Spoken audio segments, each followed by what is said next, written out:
Order the Rolesville Board of Commissioners. This is a regular business meeting.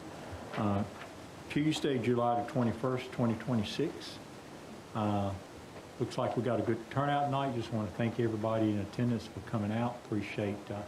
It looks like the weather is getting a little bit better, so maybe not as hot as it's been. So appreciate you guys coming out and being with us tonight. We got a pretty full agenda, so we're going to be probably asking everybody to stick to the rules and orders tonight to make sure we can get through everything by a reasonable hour. Just want to start the meeting with an invocation and pledge of allegiance. We have Jason Byer, pastor of New Light Baptist Church, which if you guys don't know it, it's on North Main Street out there. I think he welcomes anybody who want to come out there and visit. So thank you for being here, Jason. Appreciate you coming out. So if you would, stand for invocation and stay standing for the pledge.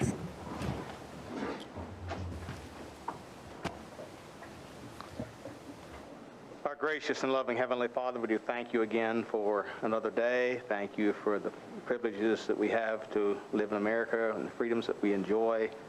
We thank you for the town of Rolesville and for Mayor Curran and the commissioners and for our police department. And we know that government is ordained of God to keep law and order in our land. And we thank you for it. We pray that you give protection and wisdom in the meeting tonight, and you would be glorified.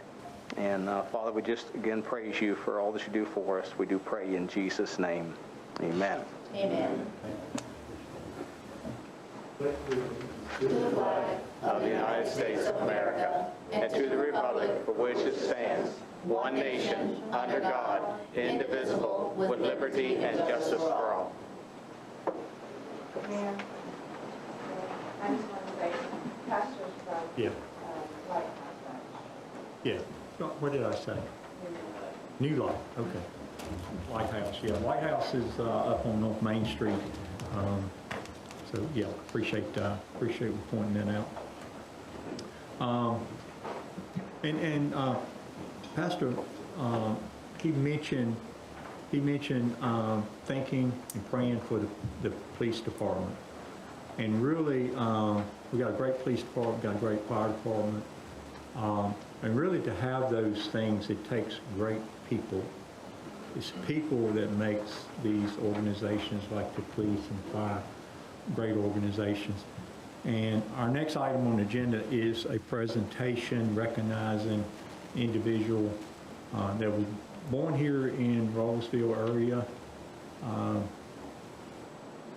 grew up here, stayed here, and served about everything you can mention when it comes to public service, from fire, police, was our police chief for a period of time back then. And so I just want to take time to really say appreciation for him and kind of what he did for our community. And it's a great honor for me to do this. So we have a resolution honoring the life and legacy of Herbert Spencer Holding III, resolution 26-R14.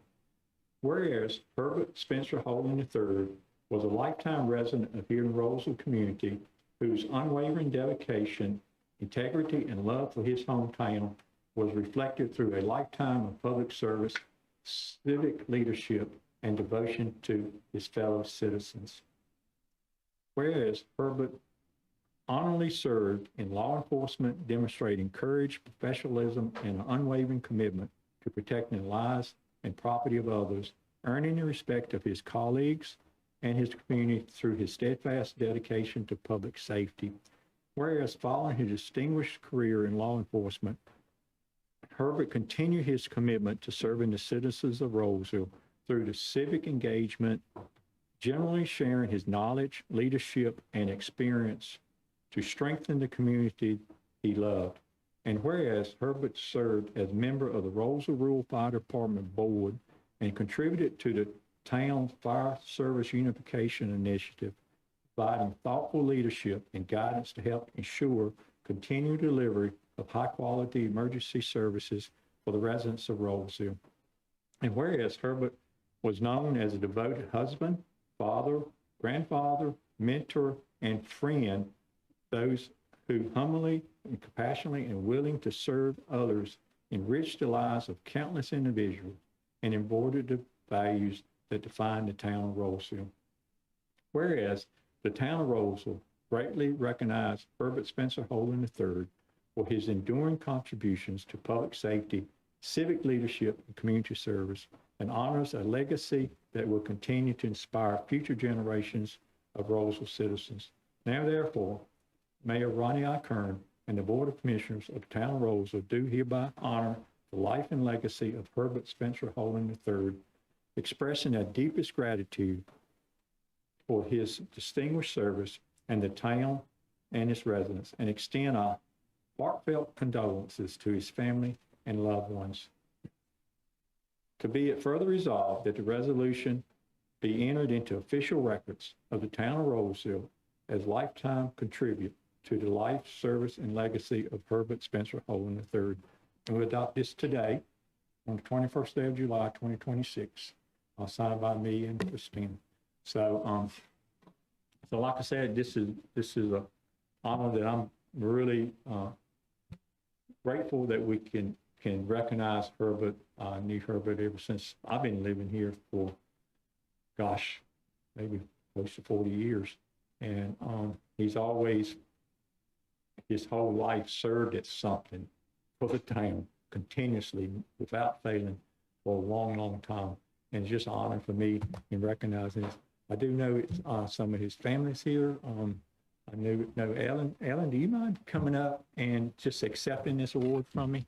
And if you would, commissioners, we're going to take a picture. If y'all would kind of gather in the middle here.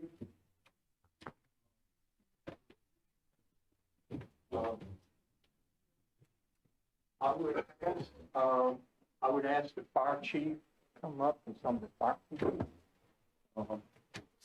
And anybody back.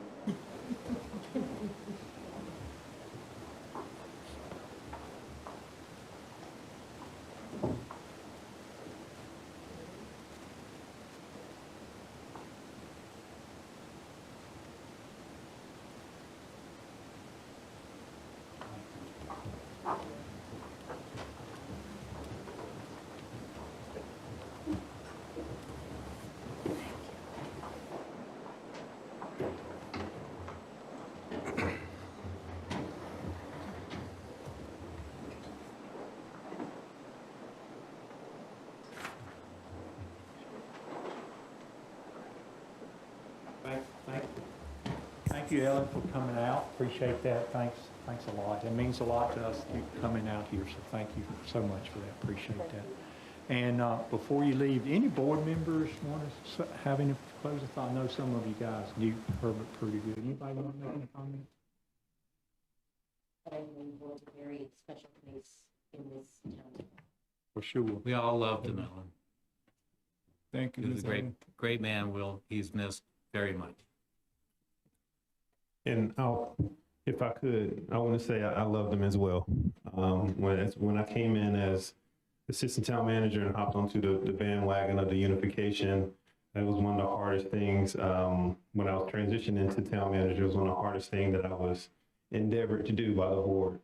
And I remember when I was invited over for dinner, because you try to make your inroads, and I was invited over for the dinner ahead of their board meeting. And we had chicken quarters, mashed potatoes, and butter beans and corn. And that was the meeting I met him at first. And they say when you come in as town manager, be prepared to get called a whole bunch of different names. And so I remember coming out of there, and we had come to some agreements on some things. And from that moment forward, he would call me young man. And so when you get upgraded to young man by someone of his stature, it's really, really important. It kind of shows the relationships you build. And I think that was one of the the things I remembered most, he would always call me a young man. And I think that just showed just how awesome he was and how he was able to just mentor several different generations. People talking about how he used to check the water meters and check the power meters at people's houses all the way to, we're in the middle of a unification like 2 or 3 years ago, and he's helping us bridge the gap between us and so many other people within the fire department. And so I just wanted to tell that little story and just say thank you so much. Thank you all so much for offering up everything you'll have to the community, to us here at the town. We'll be forever indebted to his service, his energy, and all the different things. And I promise you that we're often swapping stories, and we're just really thankful. And so super thankful to you. And as always, you know that you can reach out to us or the team and anybody in the fire department if you need anything. We're definitely here to continue to support you. Thank you, Alan, and we will miss him for sure, so thank you very much. Okay, next item is approval of agenda. So you got the agenda in front of you. We have one main use public hearing to do, a couple business items to do, then we'll get some communications. We don't have a executive session on the agenda, but if we get down to the point for the end, we can always add one if we need to. We do have some things to follow on, but we don't have that as an official thing. So, so with that, do I have a motion for the agenda? So move. Is there a second? Second. I got a motion second. Any further discussion? Yes, sir. Hearing it, all in favor say aye. Aye. Any opposed? Sounds like the ayes have it. Ayes do have it. The motion approved. Thank you. So we have an agenda. First item is public comments. Anybody signed up for that? Yeah, I see some hands going up. So public comments, 3 minutes. The clerk will kind of time that. 3 minutes per person. So if you both want to speak, that's, we'll give you 6 minutes total. But 3 minutes, and we know we got a long agenda, so try to summarize if you can. So first person sign up is Steve Thomas. Steve, if you would come up, state your name, address for the record for us, please, and then your comments. Well, thanks for the opportunity to speak. My name's Steve Thomas. Our address is 300 Baton Road in Rolesville, right behind us here. I'm here with my colleague, Dr. Jennifer Hummel. We've been operating Rolesville Veterinary Hospital in Rolesville for 17 years. We started on the corner of Rogers Road and Main Street, and then we built the building behind us about 14 years ago. Been very good to us, the town, the community. It's been wonderful to be here.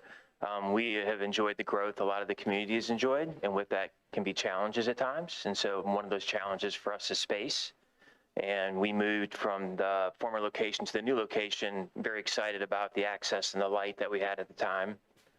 With the growth and the changes to the Main Street corridor, we lost some of that access, so we're right in, right out only now, and it's been a little bit challenging. I know it's still pretty new, but challenging for some of our clients and our team. We became aware of the proposed development of the land to the left of us here, and Michael suggested we come and speak to y'all. We've been trying to buy a piece of that land for about 10 years. We couldn't afford all of it, nor did we need all of it, but would love to have an opportunity to have a little piece of it to expand our parking, and at this point maybe improve our access, and ideally have the opportunity in the future to expand the building if it was possible.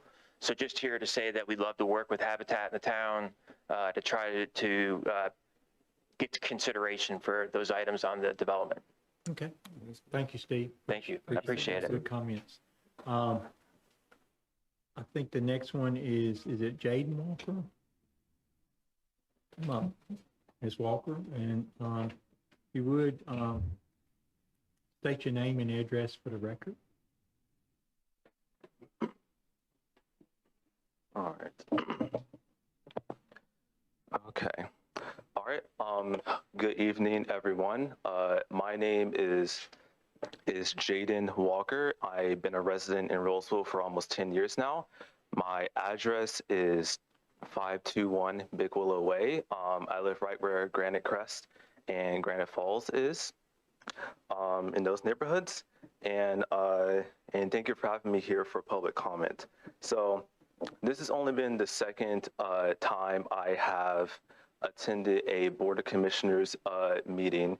And since I'll be coming here more consistently, I want to ask just one question so I can get to know on how this, on how the Rolesville government works. So just one question. I'm just asking, you know, how much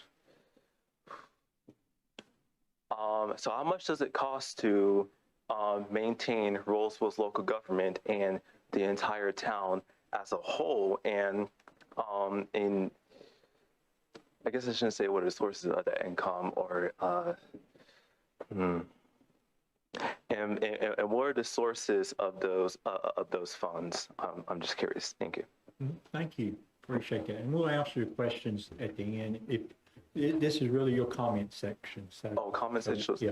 So Oh, okay. I'll address that's an easy question to address. I'll address that. So thank you Okay. very much. Appreciate that. All right, thank you. I only came for questions, so I have no comments as of right now, and thank you. Thank you. Yeah. Okay, Jen, I think you want to speak, I imagine the same. I'll introduce myself. I'm Jennifer Hummel. I'm the veterinarian that has been at Rolesville Veterinary Hospital since it started 17, 18 years ago, I feel like. I have loved being a part of this town. It's been a lot of fun. I've enjoyed it. I love the community and everything that's here. I would like to echo Steve's comments as well, that the changes to the road have been very challenging to us, as well as very challenging to a lot of our clientele to do that. We've had to undergo, you know, a lot of different changes to try to get everybody in there and get everybody in there safely. At the same time, I would also reiterate that definitely we have been trying to expand to some degree in one direction or another, whether it's to build a little bit of additional parking, mostly because I think for anybody that's been to Rolesville sees that we park on the dirt road behind us right now, as well as the potential to ever expand the building, because we have enjoyed being here and we've continued to grow for the last however many years we've got. Habitat as well. I'm actually very excited about the program. I think it would be fantastic for the area and everything that's there. And I think what Habitat is doing is fantastic. So we'd just like the opportunity to talk with them and potentially be able to kind of work together for something in that area. Thank you, Jen. Appreciate that. And Alicia Barnes? Come on up, Alicia. If you would, state your name and address for the record. If you would. Good afternoon, everybody. My name's Aisha Barnes. I live at 1404 Beaverton Court in Wake Forest, but Rolesville services our community.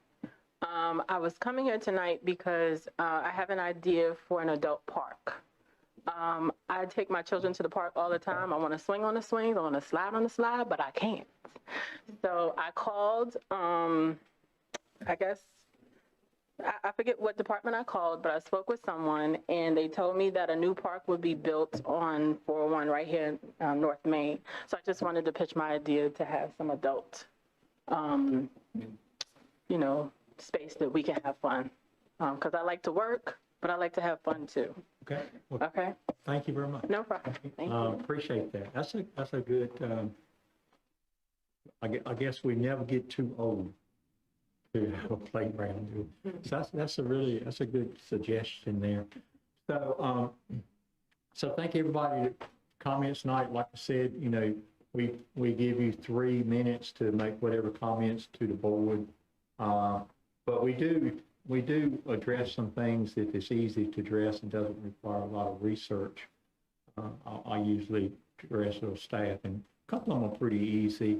I know Michael McFarland. I think Michael was here. Michael has always been a big advocate for you guys in getting some additional parking. So a lot of kudos to Michael, because you know, it's been on our radar doing this whole project. And I think Habitat's here tonight.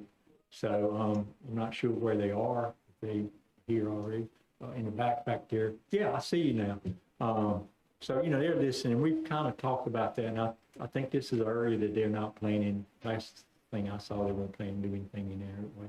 I think it'd make a good connection rather than that dirt road, to make a connection in there. I know that's what we've talked about. So thank you for coming, because I think as progress, this is the perfect time for you to make those comments. So appreciate that a lot. And then as for the information, that was a great question.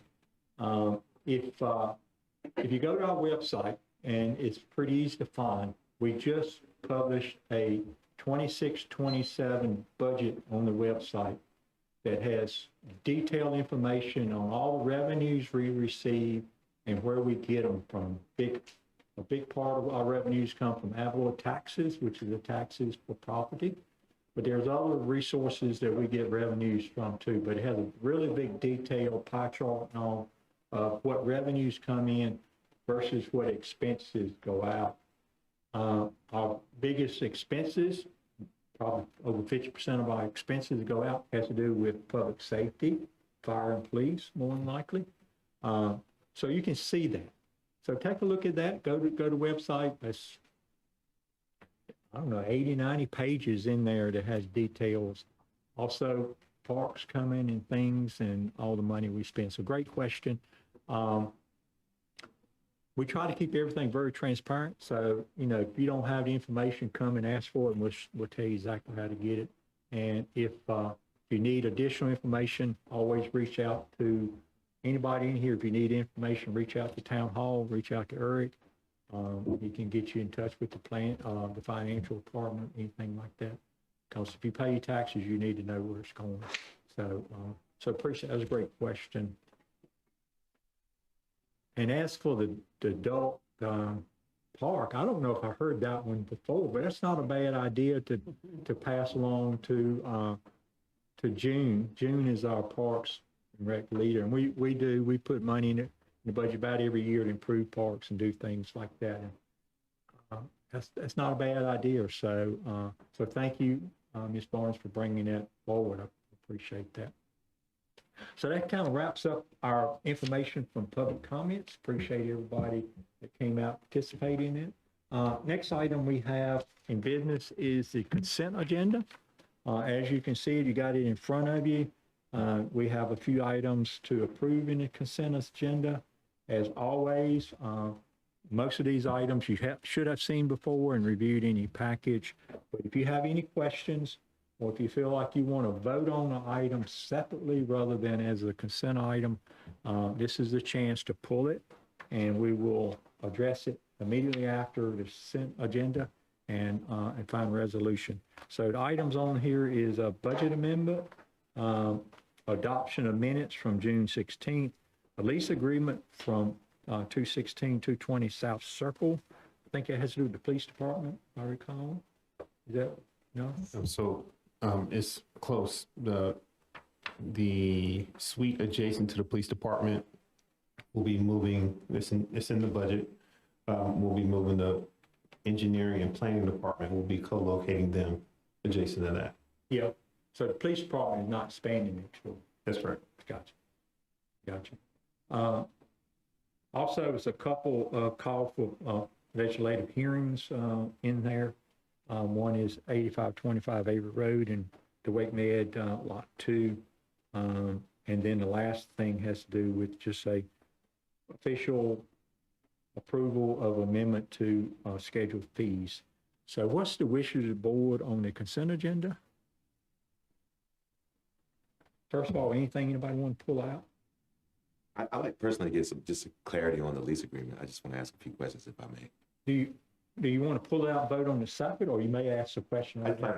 I think once I get my questions answered. Okay, yeah. Go right ahead. Based upon what I remember, the monthly rent was about $4,300, correct? Correct. For the new lease? Yeah. But that didn't include all of these other things that we saw in there today, like maintenance and all that thing. Those things that were not officially, I guess, quote unquote, part of the 4,300. So I just want to make sure I have clarity. The maintenance that we're going to be responsible for, and all of the other entities that were included in that, is that part of the 4,300, or is that an addition?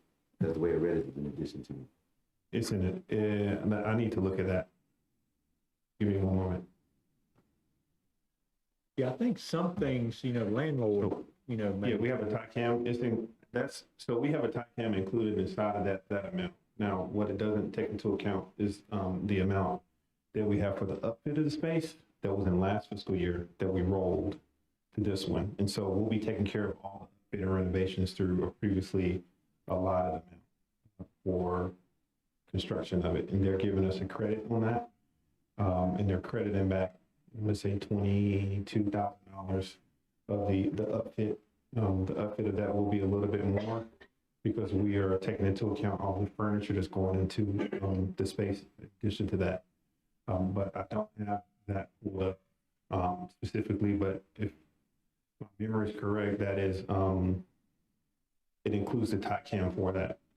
They were very courteous as they extended the same rate for the police department for that space. And so it's the same, it's essentially the same agreement. And it's a 5-year?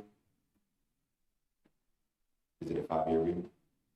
The way that I read it was that it was a. That's where we're into 3 years or 6, Three, and then yeah, and so I just want to make sure, I mean, with the town campus coming on. It's three with the option to extend. It's 5 total. And what we want to do is we're kind of timing it with the town campus. We know that the next 3 years that we won't be able to move in. But as we kind of reshuffle people around, for lack of better words, because with the transition of the planning department there, Parks and Recreation is moving into where planning is. And then when the police department moves over to their new building, then we'll likely backfill and terminate our lease on Main Street.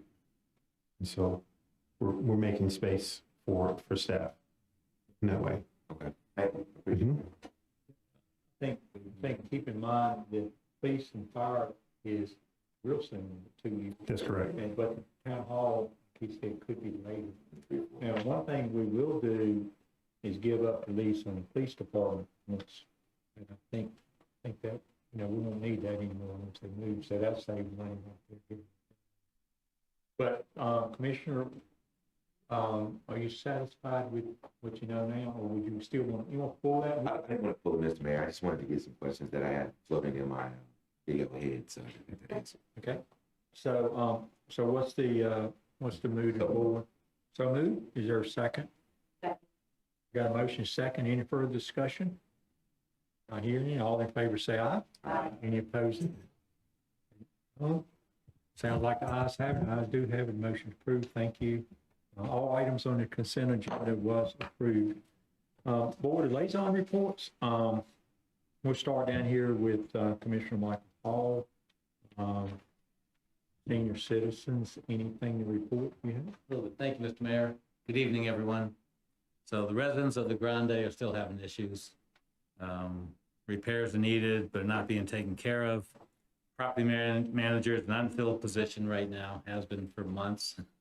Are they going to fill it at all? Good question. I'm working with the property manager on an adjacent property, and she's receptive, so hopefully we'll start to get something done there, and I'll keep you apprised of progress as and if it happens. On a brighter note, the Senior Center Without Walls is moving right along. Parks and Rec Director June Green and recent hire Quincy Williams are seeing a steady increase in participants in a number of programs that are being offered. That's really good news, and it's a testament to the hard work put in by our Parks and Rec Department.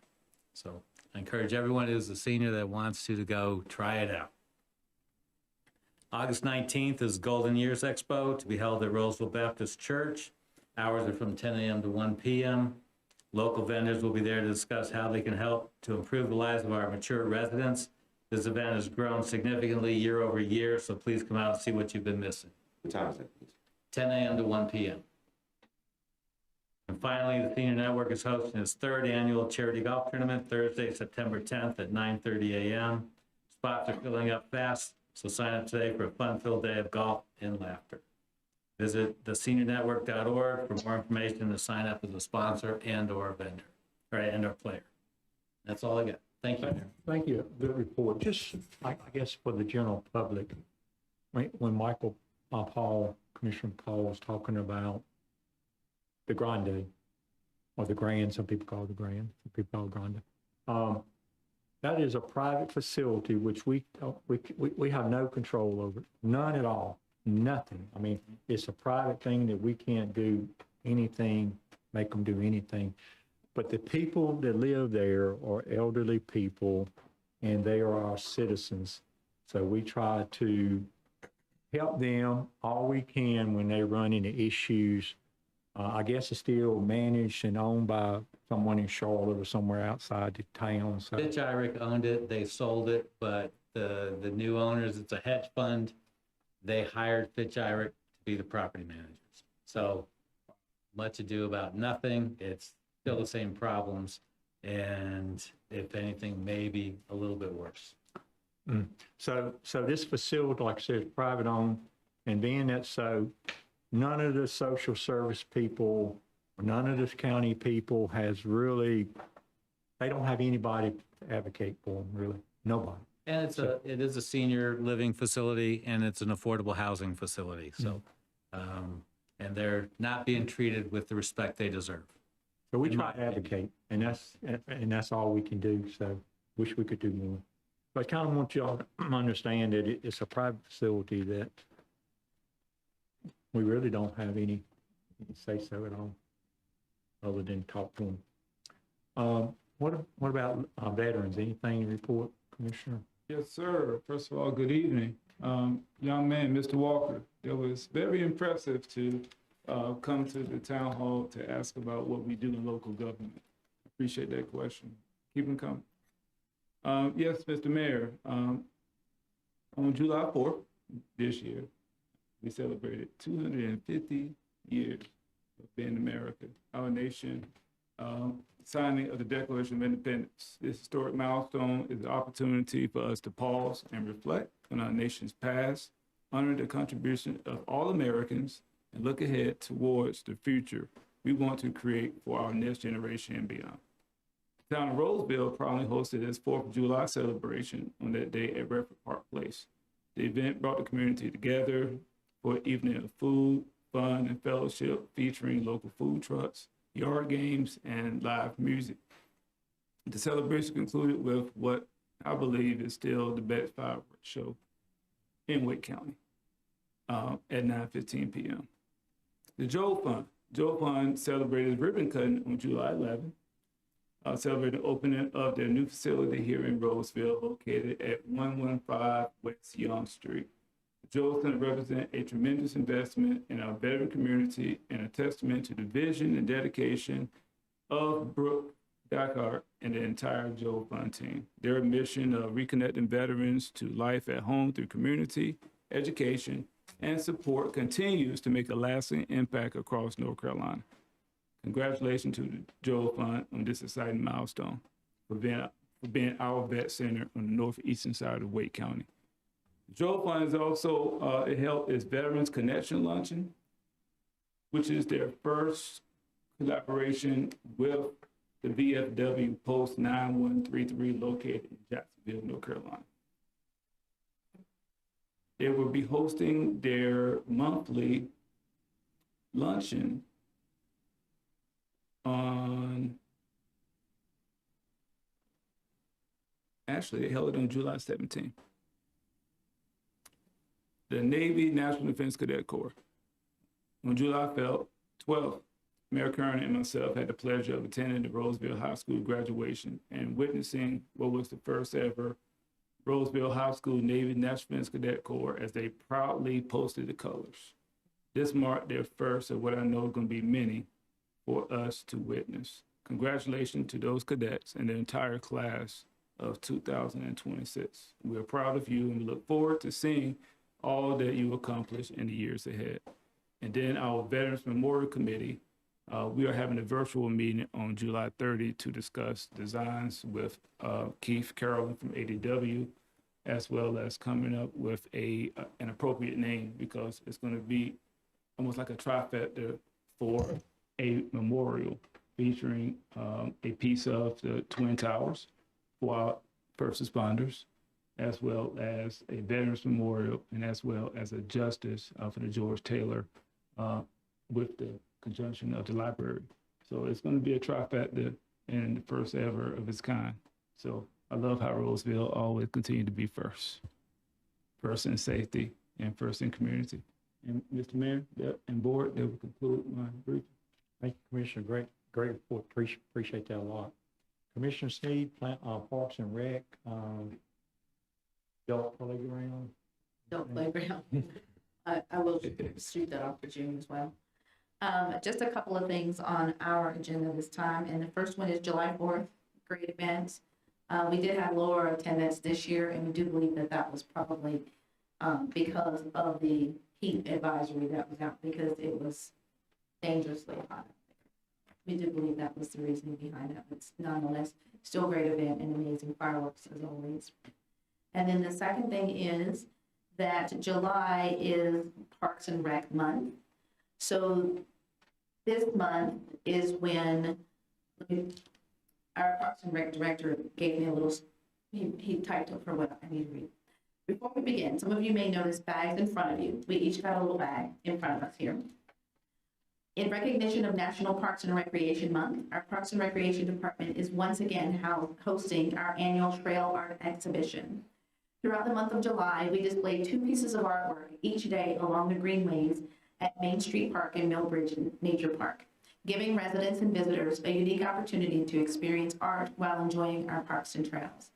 As a token of appreciation, the Parks and Recreation staff wanted to share a piece of this year's exhibition with each member of the board.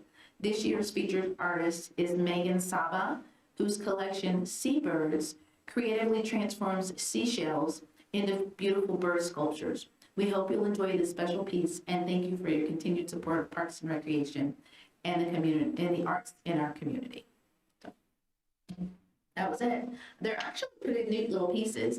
Megan has taken seashells and she has made little birds out of them. So mine looks like a duck. I know you all can't see it, but mine looks like a duck and it's made out of shells and it stands up. They're really, really cool. So if you're out on the trails, look for them because they're just amazing little pieces of art and they change it every year. They have local artists submit their work and the Parks and Recreation Department, the board comes together and they vote on which one is the one that would be exhibited this year. So get out there and look, and once you find a piece, make sure you post it on our Facebook page so we can see what you got. That's it for me. Commissioners,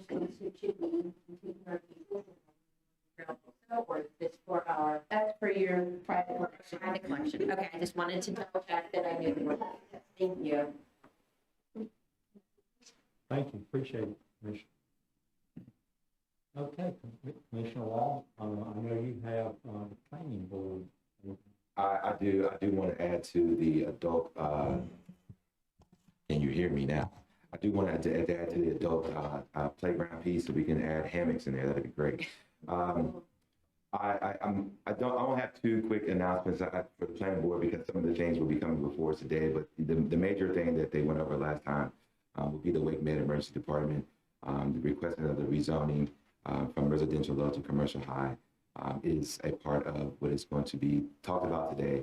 Of course, we've heard the concerns from the neighbors before, but again, it is Wake Med's feelings. A statement said that 80 to 95% of EMS arrivals occur without sirens, with only 5 to 10 ambulance trips per day expected. This is what they're sharing with the community around and wanted to double down on that emphasis. And then secondly, I did not get a chance to say that last time, and maybe I did, but in case I did not, we have a new town attorney not named David Neal that does support us on the planning board. Her name is Attorney Timberly Sutherland, and she will be now taking the place of our previous assistant town attorney, and we welcome her on part of the planning board. Thank you, Mr. Neal, and Mr. Neal and Mr. Kern for that information, and I'm done at this time. Thank you, appreciate it, Commissioner. Okay, Commissioner Burnett, I know public service, you've been doing some stuff over there. You got anything to report? Yes, just a couple of things.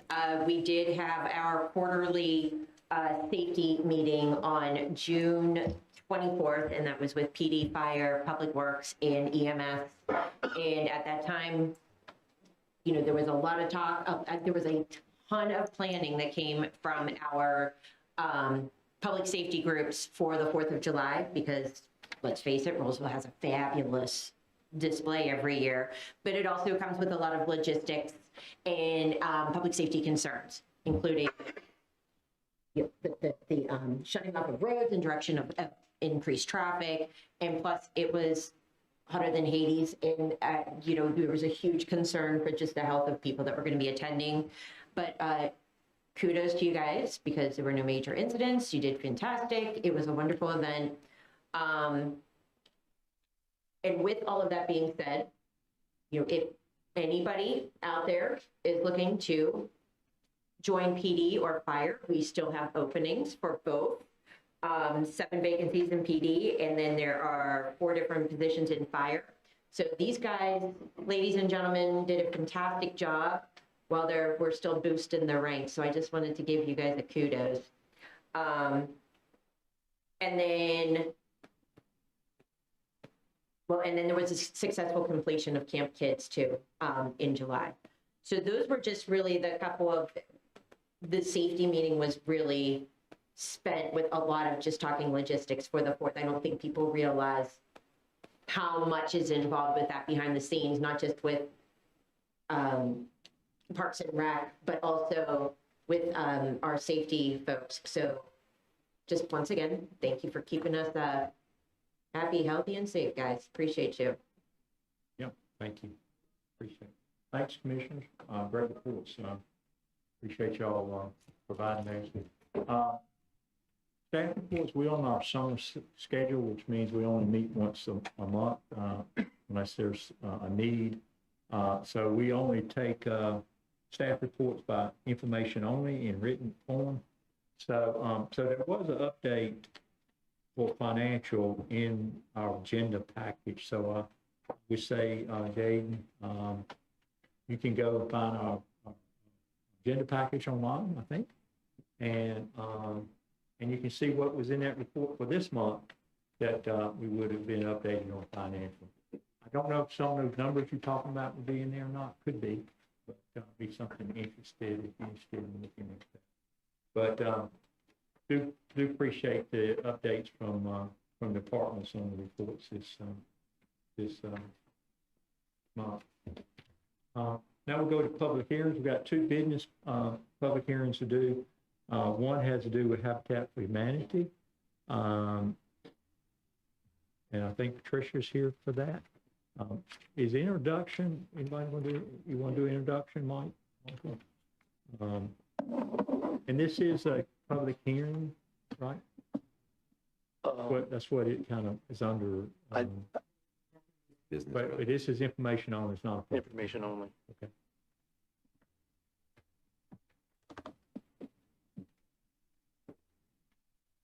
I guess, yeah, there's public hearings and there's nothing under that. And then the next heading is new business. Yeah.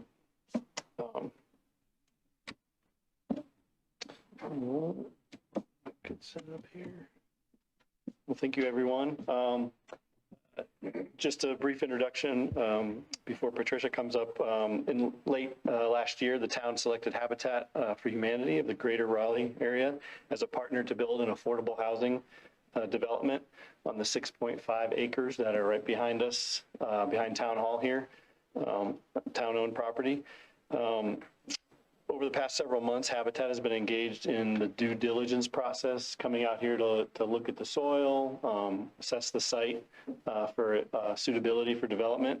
And and Habitat's also been working on a preliminary site plan that I believe they'll be sharing a little bit of. So with that, we have Patricia Birch here tonight. She's the CEO of Habitat for Humanity of the Greater Raleigh. And she will continue to provide an update for us and answer any questions that anybody might have.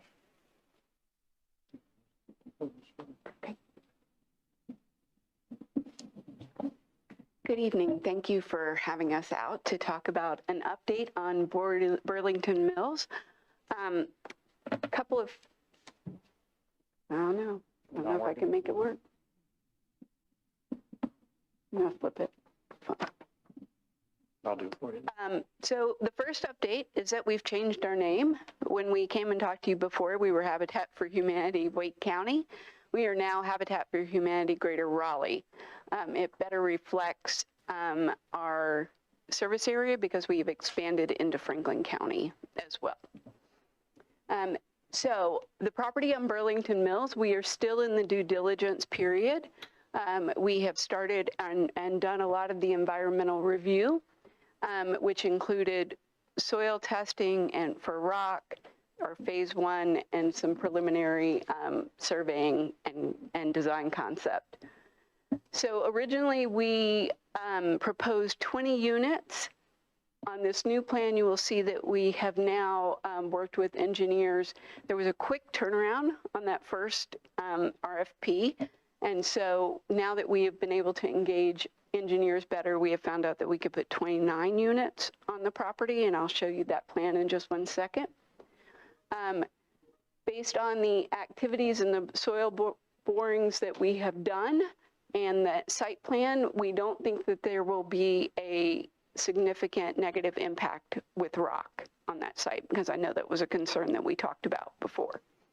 All right. So this is the new draft site plan. It is a proposed density of 4.5 units per acre. Would be residential 9 units per acre zoning. 2.25 parking spaces would be required per unit, including guest spaces, and there would be open green space on it. So the next one is a little bit bigger picture of that so that you can see all 29 units. So the open green space and the guest parking, these will be townhomes with garages. So one of the parking spaces or half of the parking space will be counted in the garage.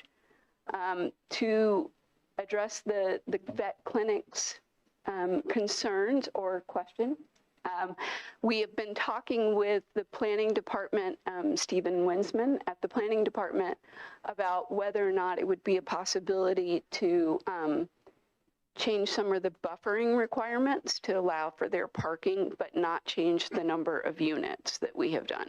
So we are in conversations. He went on vacation, so right after the conversation started happening, so we will talk further with him when he's back.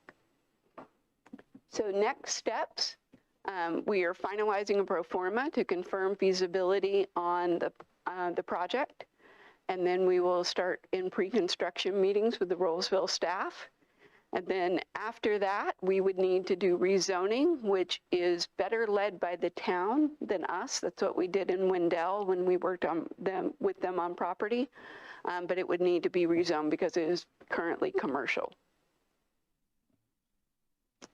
So if you want to go back to the plan, and I'll take any questions that you have. Thank you so much for sharing. Sure. Again, thank you so much for sharing, and it's always great to see the plan moving forward. I just want to make sure I understood. Did you throw the word townhouse out in terms of being part of this development? Did I hear that? I'm sorry, one more time. Townhouses. Yes, they are townhomes.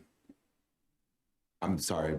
When we first started talking about this, I was assuming these were all single homes. They've always been townhouse driven? They've always been townhomes, but they were all for sale in single family attached style. That word there. Okay. Thank you. Mm-hmm. So this would be zoned as, so this is proposed density 4.5 units per acre. But the zoning is residential, not units per acre. Because that is, Residential. I'm sorry, yes, Because of the townhouses. that's correct.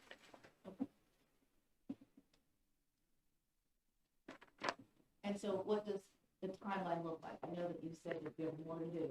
We do have more to do. It honestly, at some point, it becomes at the mercy of the town and their timelines, because once we start meeting with staff and going through comments on the plan, it depends on whether we go back for multiple rounds. But I would estimate that probably we could have it approved and rezoned likely by the end of the year. We had a full year of due diligence on this property. I don't think we will need it all to be able to move forward. And when will you get back with the veterinary hospital in regards to, obviously, Mr. Wiseman will have some feedback there, but when will you have a plan of action with them of possibilities of some grace?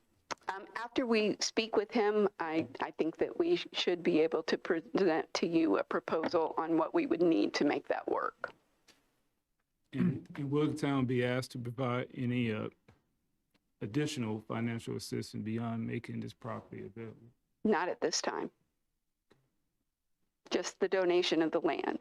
Let me be clear on that one. Donation of the land. So once you get your entitlements and ownership, how long before you would start The construction? development work. So the horizontal development work would probably start fairly quickly, within 3 to 5 months. And then I would imagine on this project, it will likely take about 6 to 9 months to do the infrastructure work. And then we would start construction after that. Right.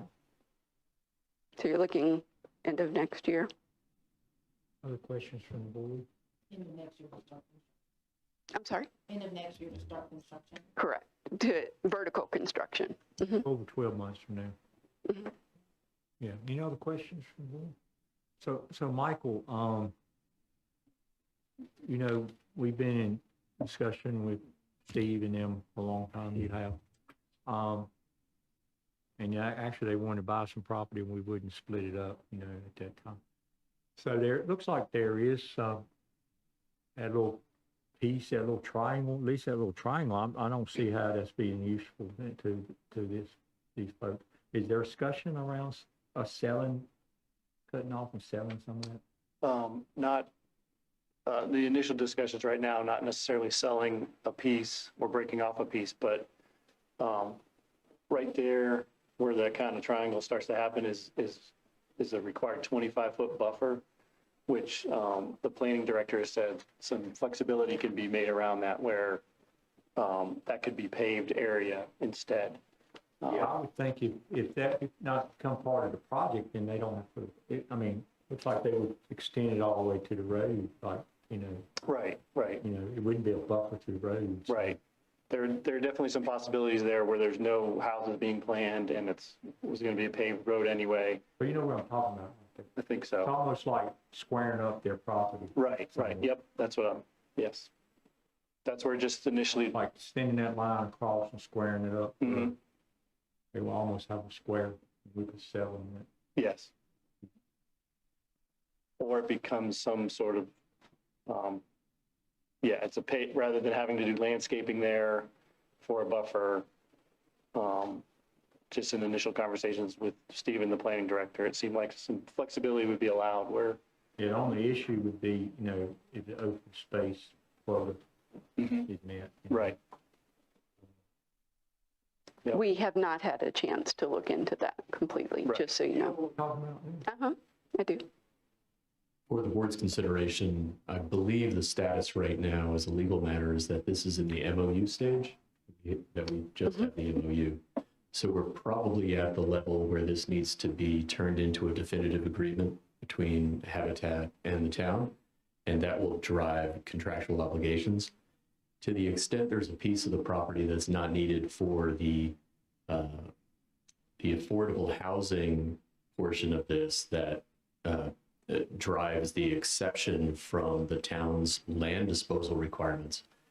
That piece of property, if it isn't needed, would essentially be the town's surplus property that could be disposed of at market value under one of the statutory procedures. The town would not be able, likely, to dedicate it to the veterinary operation.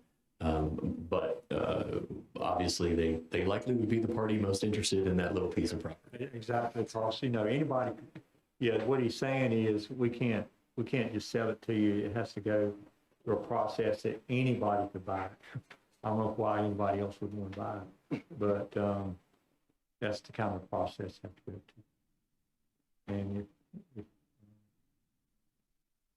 I would appreciate, because they, you know, they've been, I don't know, for 5 years, probably 6 years, you know, 6 years they've been coming up asking for that. Because you park on it now, right? We give you permission to park on our property, I think. And, huh? You haven't said that. We're in the don't ask, don't tell stage of that. And it's all not approved, it's just dirt, if I recall, dirt and dirt. So, it would be nice to clean it up. Yep, we've just been shown this recently, and so the planning department's reviewing it, and they're finalizing things, and so we've just begun those conversations. Any other questions? Thank you. Well, that's a good update. I'm glad we hear it's still moving and it sounds feasible. Yep. Very feasible. Yep. I'm surprised you said it wasn't much rock. Well, it's not that there's not rock. There's not rock that's going to prohibit where we're putting buildings. So it's going to, the design and where we board were not major issues. Right. So there's still rock. It's just not a significant issue. Right. So is there a possibility that could change once you start into the project? Once we had the project approved by the town, we would have to blast any rock in there that we had not noticed before. But we did quite a few borings in that area to make sure. Yeah. Thank you. Appreciate it a lot. Thank you. Yep. Thanks. Rolesville Chamber of Commerce report and request for funding. So, Michael, do you have an introduction for this, or? Yes. You do?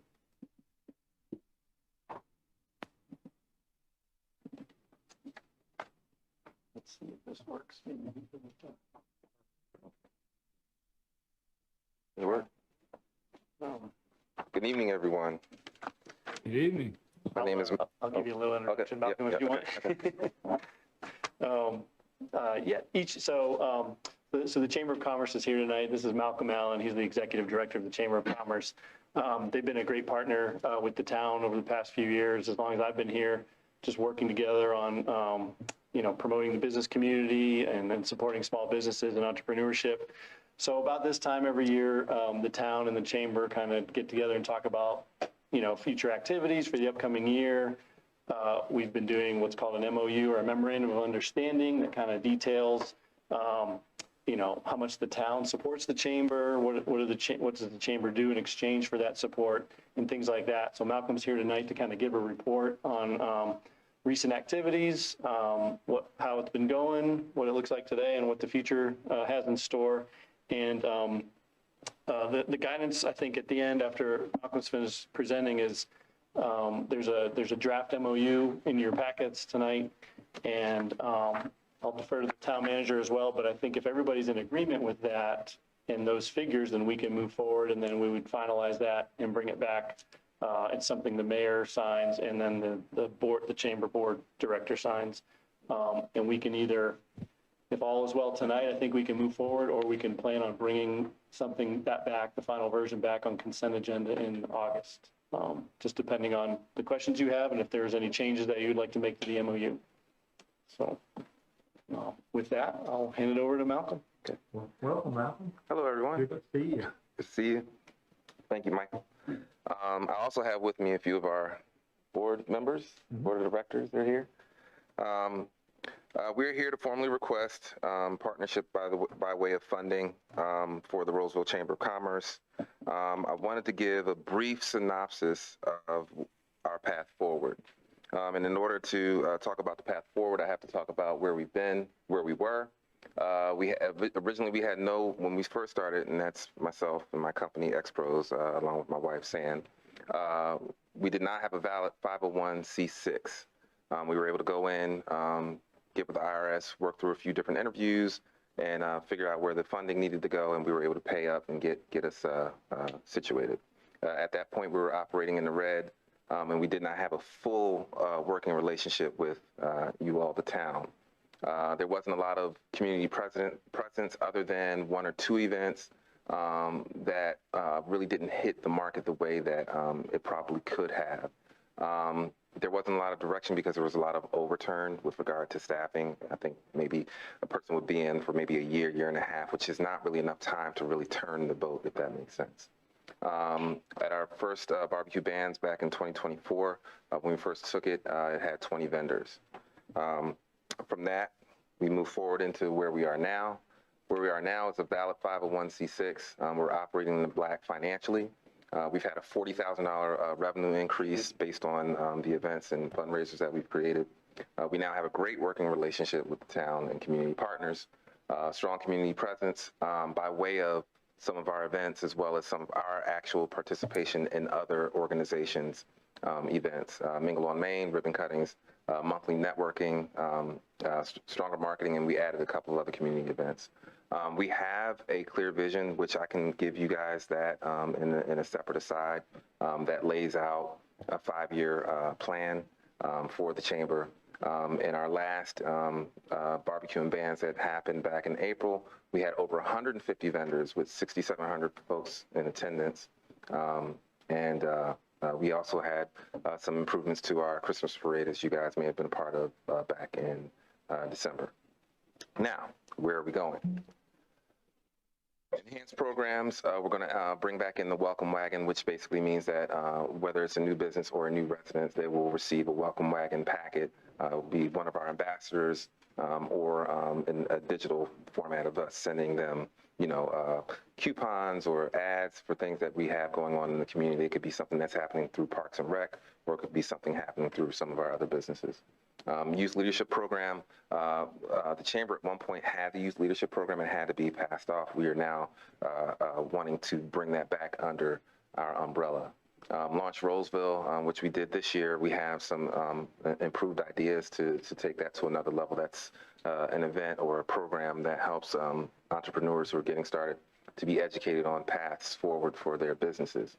Healthy Rolesville is an initiative that we started in order to bring healthier options to the community, and we have a health seminar that goes along with that, along with a 5K. We ran that this year. It actually was a great fundraiser. We didn't have the best turnout. Weather was a factor, but we plan on improving that moving forward.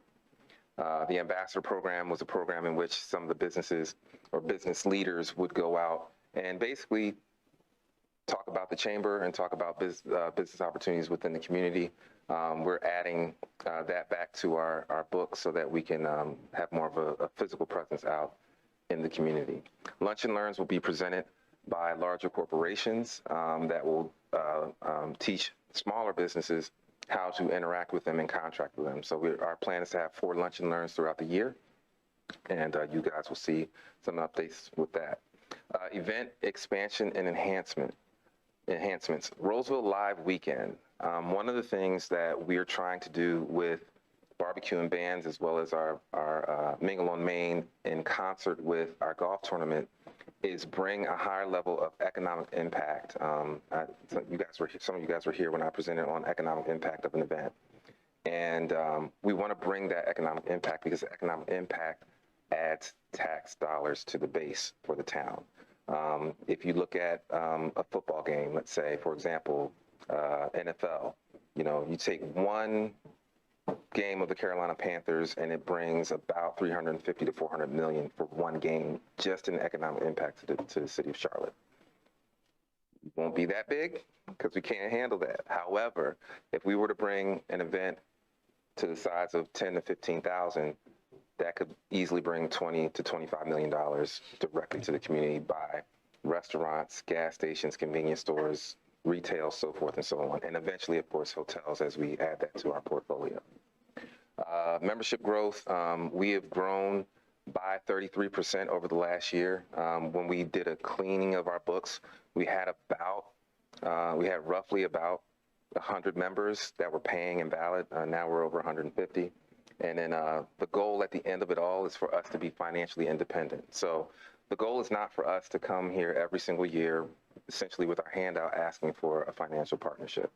The goal is for us to become completely self-sufficient and then moving into a space where we can undergird some of the businesses and some of the community programs that are out there. And we're planning to do that by way of our foundation, which we have retooled that foundation. And we've already gotten a grant from Duke Energy through that foundation, and that foundation will fund other programs. So that's all I got for that. You guys have your packet. If you have any questions for me, I can go over where we are looking to add from our MOU, or if you've got any questions for me, I can go through that. Did you all have a lunch and learn last year? We did one last year. And we did one last year. It was with a IT firm that came in to teach businesses how to utilize technologies in order to have virtual assistants and so forth. The funds that were given to the chamber last year, I just saw that there was a total monetary contribution of the, so in the economic development program, there was 15. Was that broken down? It was. And in that breakdown, was it so much for lunch and learn? No, no. It was divided into Launch Rolesville, Lunch and Learns. We also did another. There was the veterans program that we helped produce as well. So. And so all the funds that were allocated for each one of those events last year, was it used for those events or was it shifted around? It was shifted around somewhat, and we actually gave or partnered back with the town on some of our funds to the tune of, I think it was $4,700 or $4,800. Say that one more time. We actually partnered back with the town in the hotel study, $4,700 to $4,800.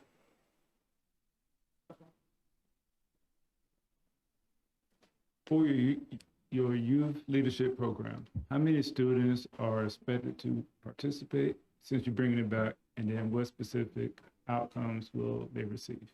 Our goal is to go at 40 students this year.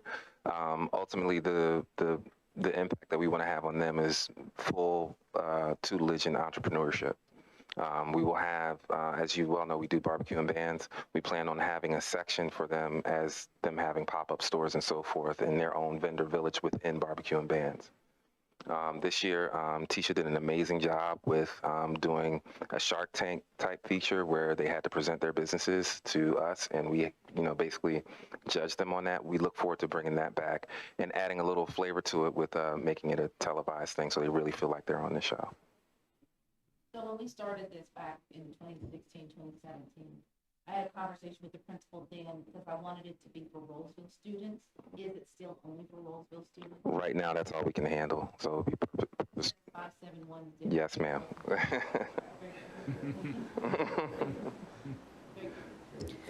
Are there any financials, for like, where would we be able to find financials for the operation of the chamber? We can pull them down and represent them to you. Okay, yeah, I would like to see financials from last year and then comparing it to proposed budget amounts for this year. I believe those are supposed to be publicly available, and I also believe the last ones that were publicly available for calendar year 2019. Correct. We're a bit behind. Oh, quite a ways. We just made some major changes within accounting and treasury, so that information will be public knowledge. Do you have a timeline on that? Because is that part of the legitimacy of like the 501c, like to be able to have those financial reports public? It actually isn't on our end because we're not a 501c3, it's a C6. So I will. Yeah, but I knew I had a letter or a number in there incorrectly. Yeah, so. yeah, all good, but we'll. Reason not to. Of course not, right? No, we're gonna present what's there because ultimately we call ourselves, government adjacent. So essentially, we want to make sure that we cover the same level of transparency. Mm-hmm. Their tax returns are legally required to be publicly displayed, but not their financials. Not the financials, right? Correct. Okay. However, the proposed MOU does require the chamber, if this were to be approved by their board and by this board, would require quarterly financials be delivered to the town and those be delivered to finance. And that's a statutory provision. We added that because it only makes sense. Yeah. Have we had those in the, so that the town has not received those reports in the past? It has been a statutory requirement in the past, and it was a requirement of the last MOU, but it's in this MOU as well. Okay. But we haven't been receiving it, so therefore it's something that we need to enforce. Am I correct? I just wanted clarification. I don't know whether we've received it or not. You didn't get last year's, I can tell you, so we did not receive a formal quarterly report. What we would get communications as far as on Michael's end, he would carry the weight of that. And so they did not get they were not sent the money all at once, right? They would come up to a milestone, have an event, and then they would have to make requests. And so internally, we tracked the distribution of it. And so we had the internal reporting on how we allocated the money out. But basically, we tracked it. They didn't have to track it. They didn't have to give us a report. We tracked it internally. But what's going to happen this year is the quarterly reports, the ownership of that will be transitioned over. We'll also be allowing them to lead that, and we'll be holding them accountable to that. Will that go to Amy?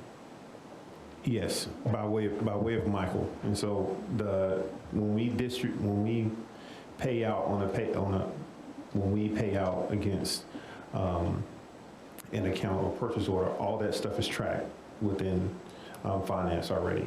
But when the report comes in, we're kind of like, we will be checking their report against our numbers, essentially, auditing their report against ours. And so their report will come in through Michael, and it'll be coming through to you, and then we'll take it that way.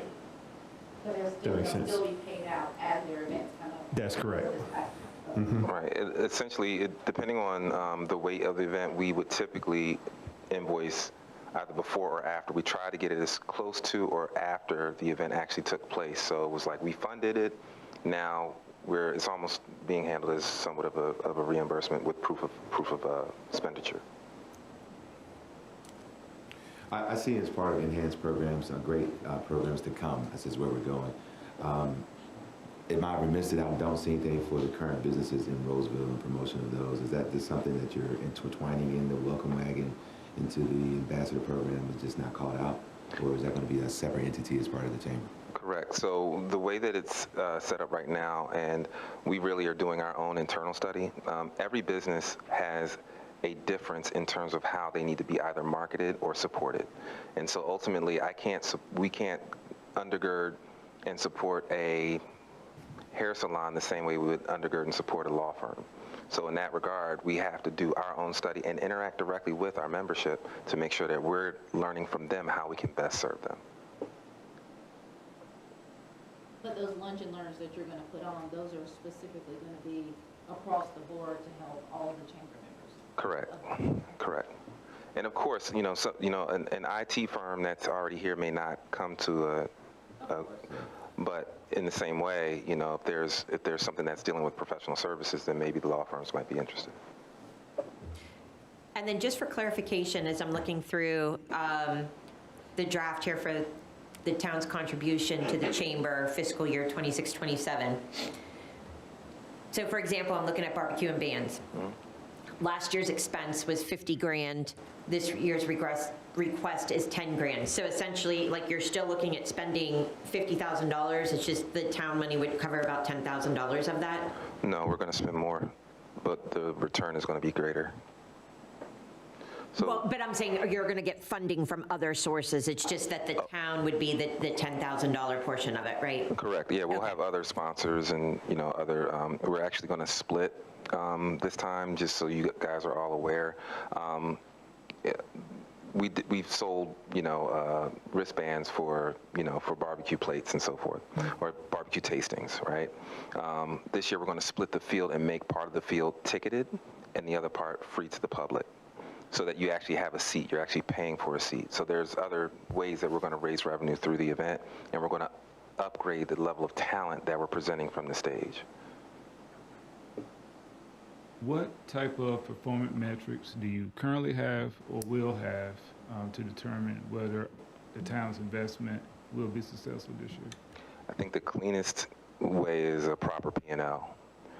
You guys will see what we're bringing in, what we're spending out, and what's left at the bottom after the end of it. For us, it's simplicity because we are not a large entity.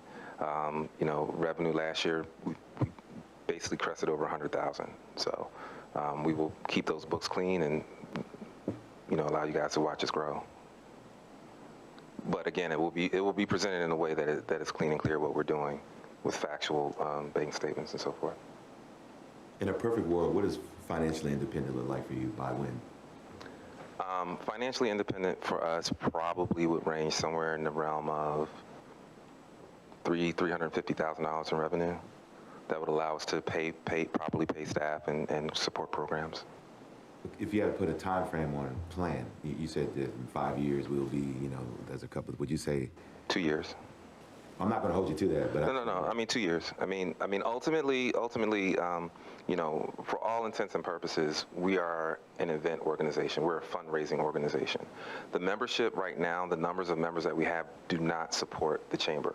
We have 150 members. That equates to about 50 grand a year. That's not even one person's salary. Let's call a spade a spade.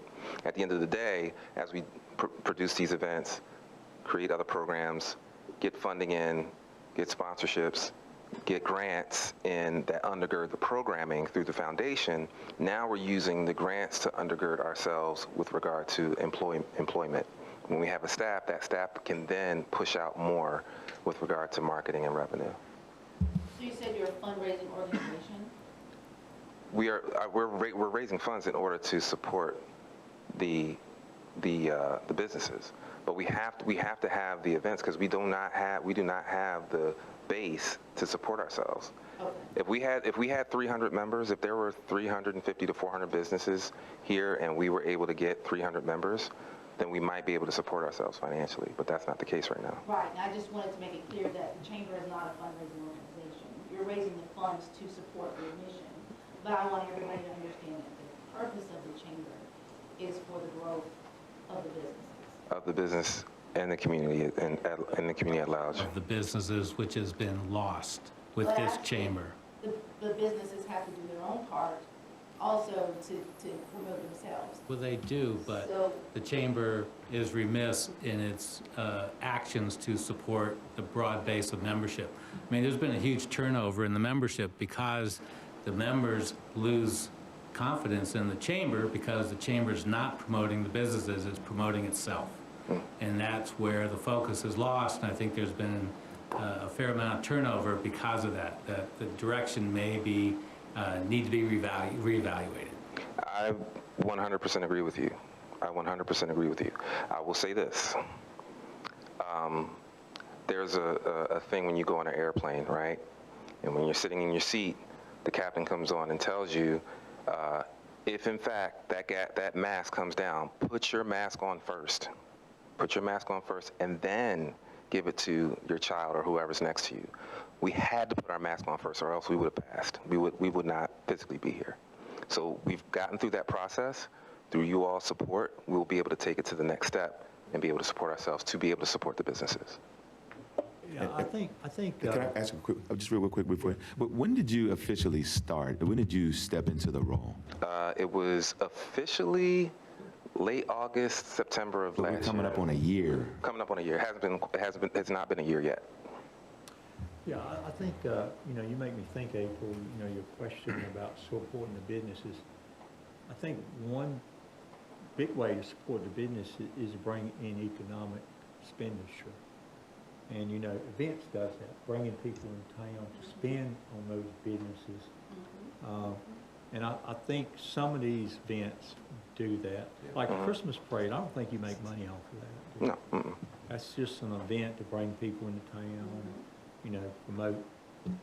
Some people come to town first time, come to the Christmas parade, and they may come back and shop it, somewhere. Correct. So. Correct. But that only, Ms. Merriman, if I may, that only answers the retail side of things, which, we definitely want to push retail. I think that to Commissioner Paul's point, professional services and others that are not necessarily retail oriented, sitting with them and figuring out how to drive traffic through their door and through their phone and through their email is very important. And so we have to do that, and we have been remiss in that to this point. That's true, because it is predominantly retail that benefits off of economic stuff. Correct. Growth, I think, helps those businesses. You know? It does. It does. And then the attraction and the promotion allows for people to take notice to the community and want to move here. And that's Right. that's the other portion of it. It's you know, getting you know, the commercial in to get the residential in. It's just that equilibrium. So. Okay, just I think to kind of wrap up a little bit. So you guys looked at the MOU as was written by staff and their staff.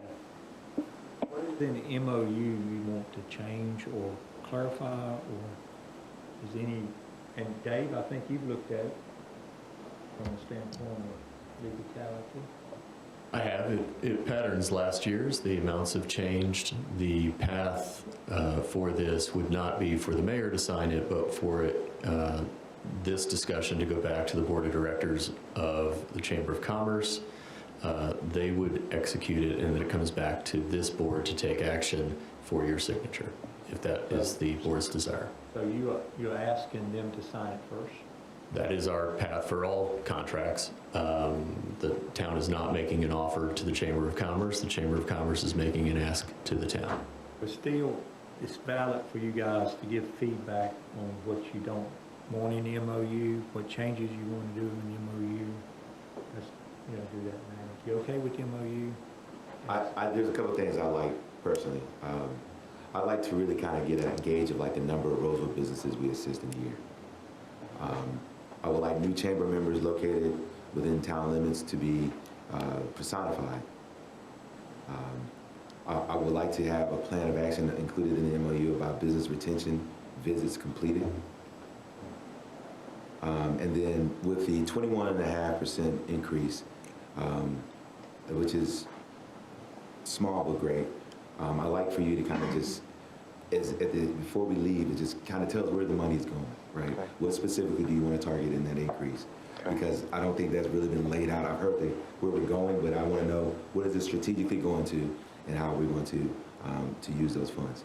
And the last thing, which is just my, again, personal ask is you're going to go through the quarterly reporting, as we talk about promoting the small businesses, I think, you know, using your technology, I want to also add into your part of your advancement is how do we make our town smarter from a technology perspective? How do we make our businesses more aligned to technology, as well as, in my favorite word, cyber security, being able to secure them as we secure our town from that perspective.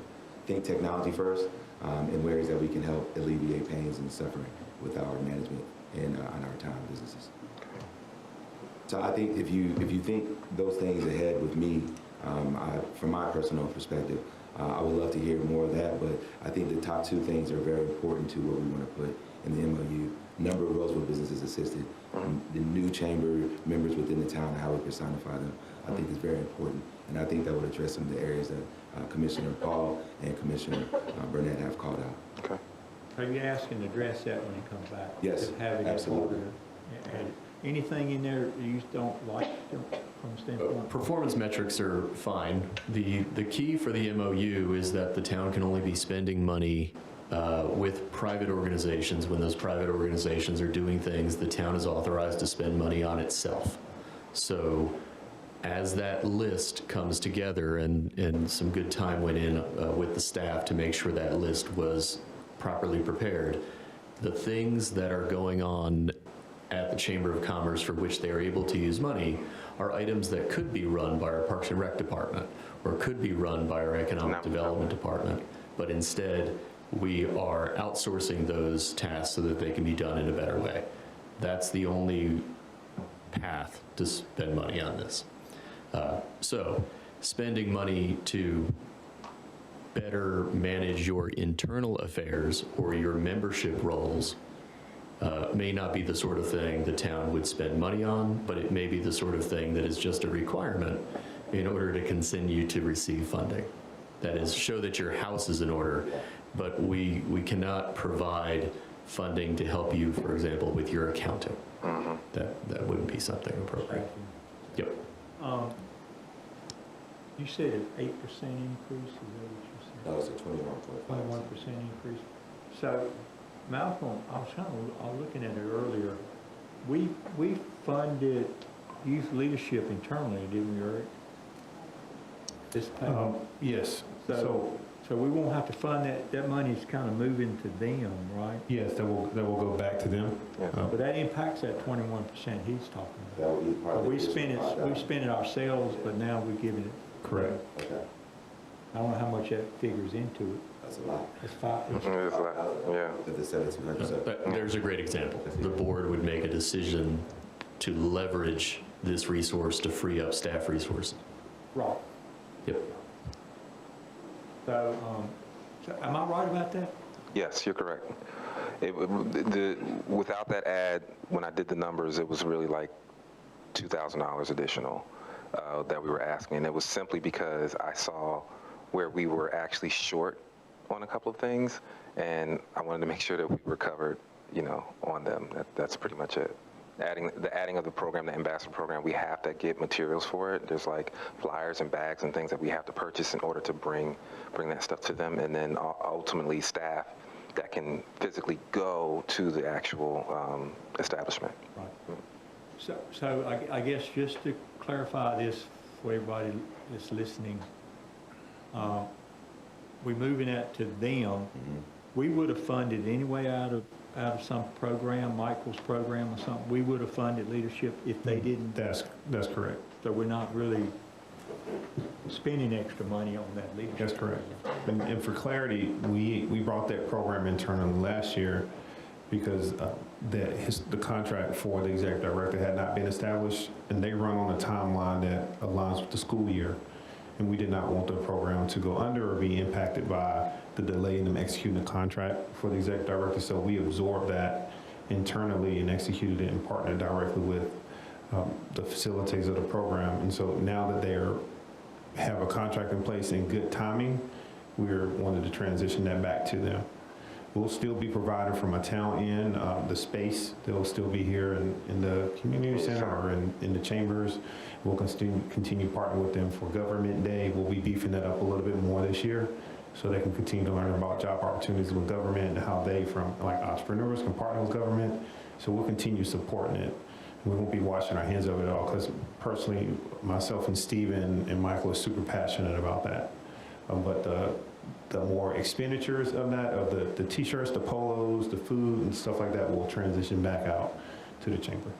So Commissioner Long, does that help that 21%? Absolutely. Clarity is good. So that's the reason why I wanted to know, was because I think the citizens needed to know specifically how those funds were being reallocated if they were not called out. So thank you for calling out clarity. Thank you so much again. Any other questions? So, sounds like there has been some requests for y'all to discuss, Michael, when he comes back. After they sign it, I think the attorney's saying let them sign it first, bring it back to us, which earliest thing would be in August. So Most likely. Can I just say again, man, 10 months,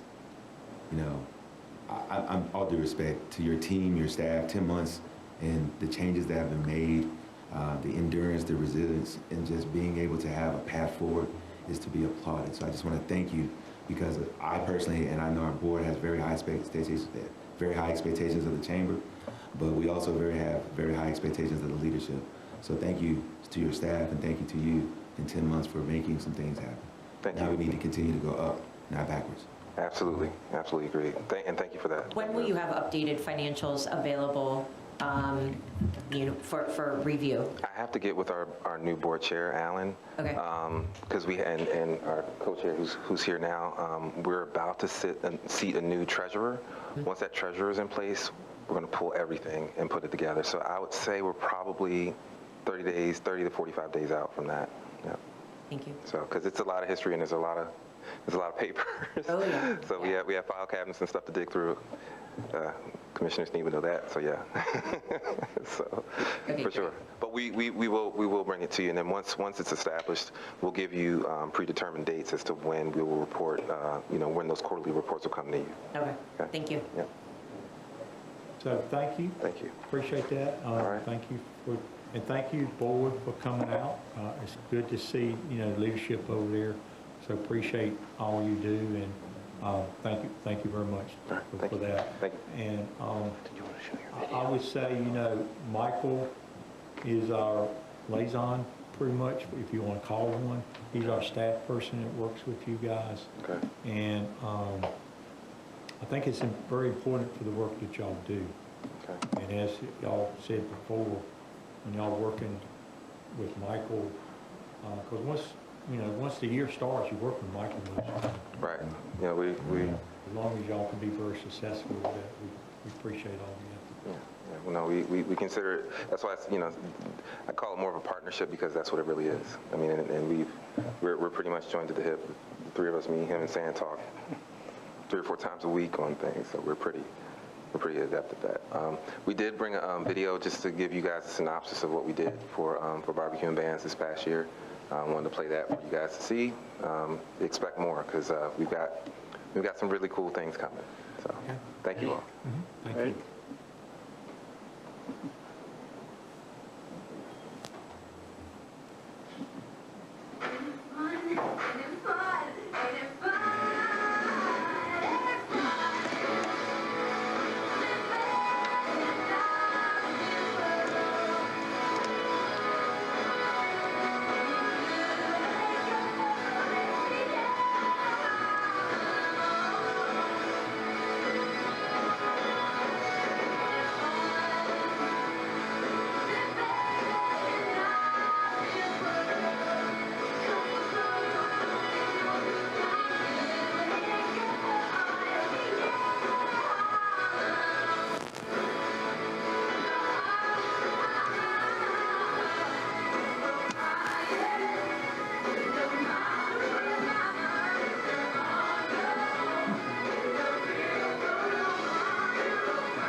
Great job. It was a fun event. I think Melissa headed it up. Thank you, Melissa. Appreciate your work with that. Mayor Kern and board, from where we were, meaning the chamber, a year ago to now, honestly, I was worried. But to see a 180 happen, that does reflect the leader. So great job, sir. Continue the good work and the partnership so we can move forward. Thank you a lot for that. Okay, our next item is legislative hearing, REZ 26-002-1101, Averitt Road rezoning. Board, we've been going for an hour and a half, I think, if my math is right. I'm thinking we'll let the staff and presenter maybe present, and then we'll take a break before we have the public hearing piece of it. Is that okay? I think they could probably present in 30 minutes, hopefully. So is that okay? Anybody want to break right now? I think we should break for about, if you don't mind, 7 to 10 minutes, and then that way give them time to set up, and then You want to do that? and hear the whole presentation. Is everybody okay? Okay. So I got 8 o'clock by that clock there. So let's go ahead and break till 8:10. So can everybody? On the clock right here that I see, it says 8:04. Yeah. So Can we do? Yeah. Like 8:15. Can we do 8:10 on that clock too? Can we do six minutes? That's fine. Yep. We'll shoot 8:10. All right. Appreciate it. Thank you. So we're in recess for about 7 minutes, I guess.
hearing already, REZ 26-002, 1101. So, so Mike, you ready? Yes, sir. I'm gonna turn it over to you and for staff comments and presentation. All right, well, thank you. So my name is Mike Ellebarger. I'm the Assistant Planning Director. I'm here this evening in place for Director Wentzman, who is literally out of the country, a couple time zones east of us at this moment. So this is REZ 26-0002 for a property addressed as 1101 Averitt Road. This is a 16.5 acre property that is currently zoned a residential medium conditional zoning district. We don't experience many existing residential medium zone properties. Most of our properties that are going through rezoning are a lower density, like the RL, or residential low density. Also, the CZ in this instance connotates the transition to the land development ordinance back in 2021, when this land was an R3 conditional use district. So the translation from all of that back in 2021 has landed this property as an RMCZ. Just to clarify that there's not a set of specific conditions that govern the development of this land as we speak. So really it's based zoning as a residential medium district. That's its existing zoning. The applicants are coming forth with a request to rezone to two separate general districts, a residential high density and a general commercial zoning district. Both is conditional, meaning they're subject to a list of conditions that are included in the packet there, and the concept plan. The concept plan is in the picture on the right-hand side of the screen there. And the proposed use or ultimate development of the project is described as being for single-family attached housing. Now, single-family attached is what we generally call townhomes, but as you'll see through the presentation by the applicant, their model of townhomes is 2-unit buildings.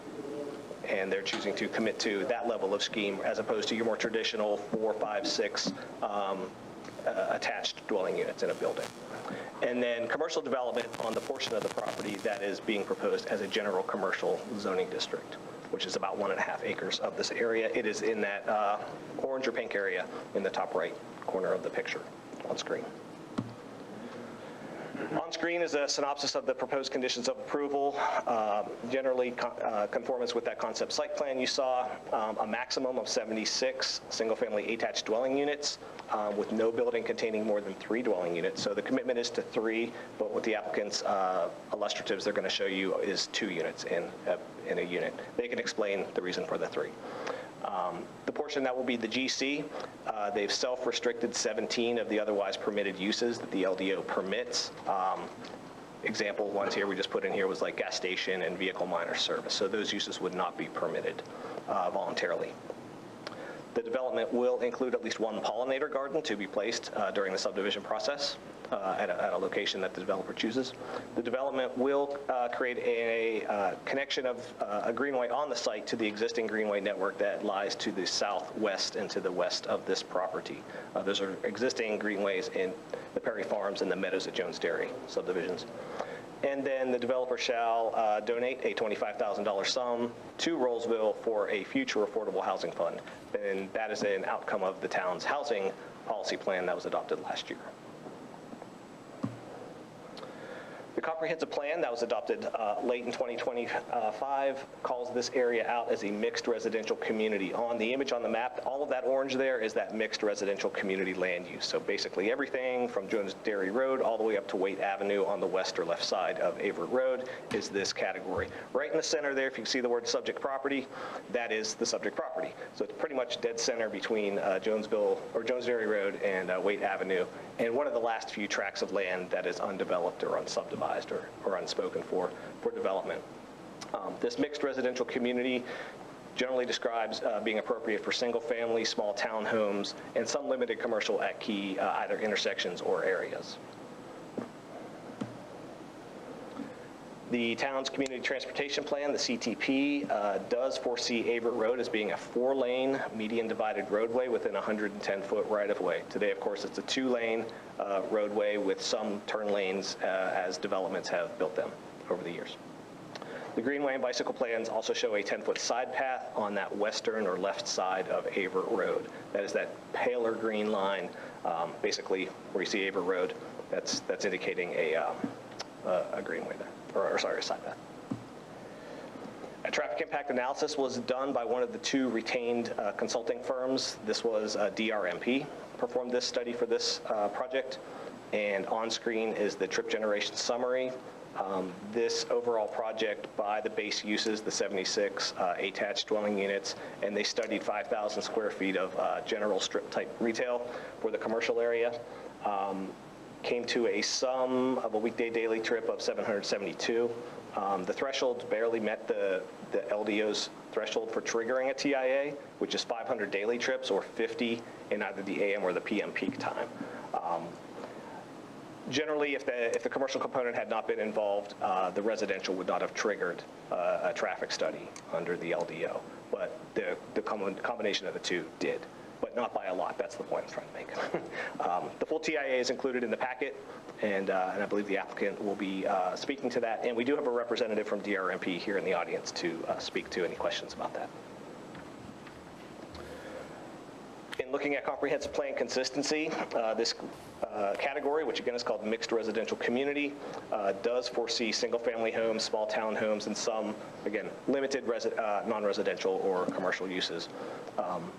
The proposed uses that they're proposing, smaller contiguous or attached single-family homes, and a small area of commercial. While it's not at a intersection, it is somewhat dead center in the corridor between those two major roads, Jones Dairy and Waite Avenue, and it will be a potential good area for commercial. The concept plan does illustrate a 25-foot right-of-way dedication for Averitt Road. That's the compulsory minimum along the frontage, and then a 10-foot side path, which would be meeting the town's greenway and bicycle plans. The planning board viewed this at their May meeting and provided a unanimous recommendation of 6-0 in support of this. And for the reasons with the comprehensive plan compliance described, staff is also recommending approval of this request. We have motions here, but we'll get to that towards the end. The applicant is here. They have a presentation. They also have a video embedded in there. So I would like to switch to that if that's okay. Okay. Any questions for staff before we move to the applicant's presentation? Not this time, sir. Okay. Not hearing any questions? Thank you, Mike. Appreciate it. Yes, sir. Let me queue up. And you can come up. Yeah, thank you.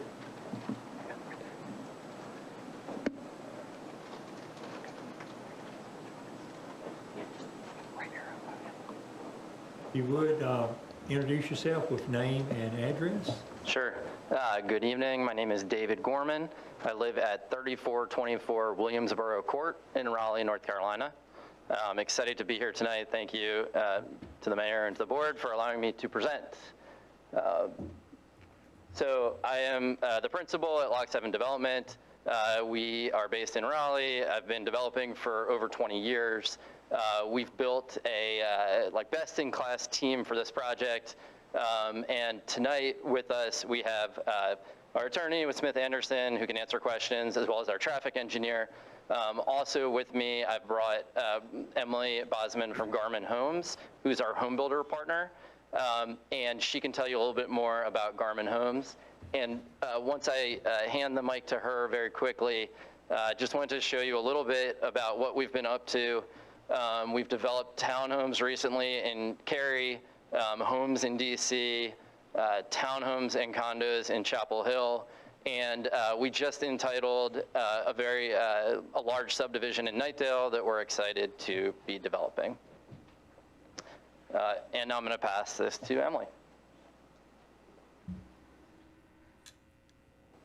Hi, how are y'all tonight? Emily Bosman, 1605 Sandy Prairie Drive. I live in Wendell. Here representing Garmin Homes. I just want to tell you a little bit about us because I think you'll find we're a little bit different from some of the builders you worked with. So we're privately owned by a local family. So Jim and Alina Garmin started the company back in 2007, and we are private, we are local. We give back greatly, so we've done over 14 homes with Habitat for Humanity of Durham. We've also done 15 tiny homes with a partnership with UNC and Cross Disability Services for people with mental disabilities in Pittsburgh. This was a few years ago. We're also, we're building our third Operation Coming Home house right now, which are homes for military families. We have built over 2,100 homes locally, over only in the Triad and Triangle and only in North Carolina. We've been awarded the Guildmaster's highest distinction award, which is special to us. It means that 98% of our home buyers voted us most likely to recommend to their peers. So we love that. It's a third-party surveying company, Guild Quality, that a lot of the builders use in the area. We believe the home buying journey should be exciting and accessible for all. We offer better than your normal included features that you see with other builders, and we try to make our home buyer journey as easy and seamless as possible. Our contract is user-friendly. It was created to be fully transparent to our customer. So who here has bought a house and had a contract that was a little confusing? Anyone? So our contract is 5 pages, not including disclosures, of course, at the end, but 5 pages. We can share that with you if you would like. And we also, we've created 77 Lending, and that is our in-house mortgage company. It's a joint venture with Movement Mortgage, and it was based on the Community Reinvestment Act of 1977, and this was, redlining was happening, and this act basically, it encouraged banks to reinvest in neighborhoods and try to get rid of, decades of redlining. So that's our in-house mortgage company. And then why we're a great fit for Rolesville. So I tried to narrow this down to one word, and the word we kept coming back to was connectivity. So we connect with our home buyers through our architecture and color packages. We listen to them and try to give them what they actually want. We will connect with home buyers through providing a well-crafted missing middle housing that we think is missing in Rolesville right now. We do have a primary down in both of these units that we will be building, these paired villa units. And we also, our spaces are intentionally created. So we spend a lot of time on our floor plans, making sure that our home buyers can connect with each other inside and outside of their homes. And then the next 2 items for connectivity, the Greenway connection, right? So connecting people with their friends, neighbors, family to walk on the Greenway, and also, of course, nature, right? And then the commercial aspect. So that's connecting our home buyers to local businesses and their community. So that's just a little bit about Garmin Homes. We really want to provide Rolesville with a missing middle housing, and we think this will be a community that we'll be able to come back to and be proud of for years to come. Any questions? Yeah, sure. Any questions from The the square board? footage of the homes and price point? Yeah, so they're 1989 to about 2,100 square feet, 2 different units. So they will be like a paired villa, a duplex unit.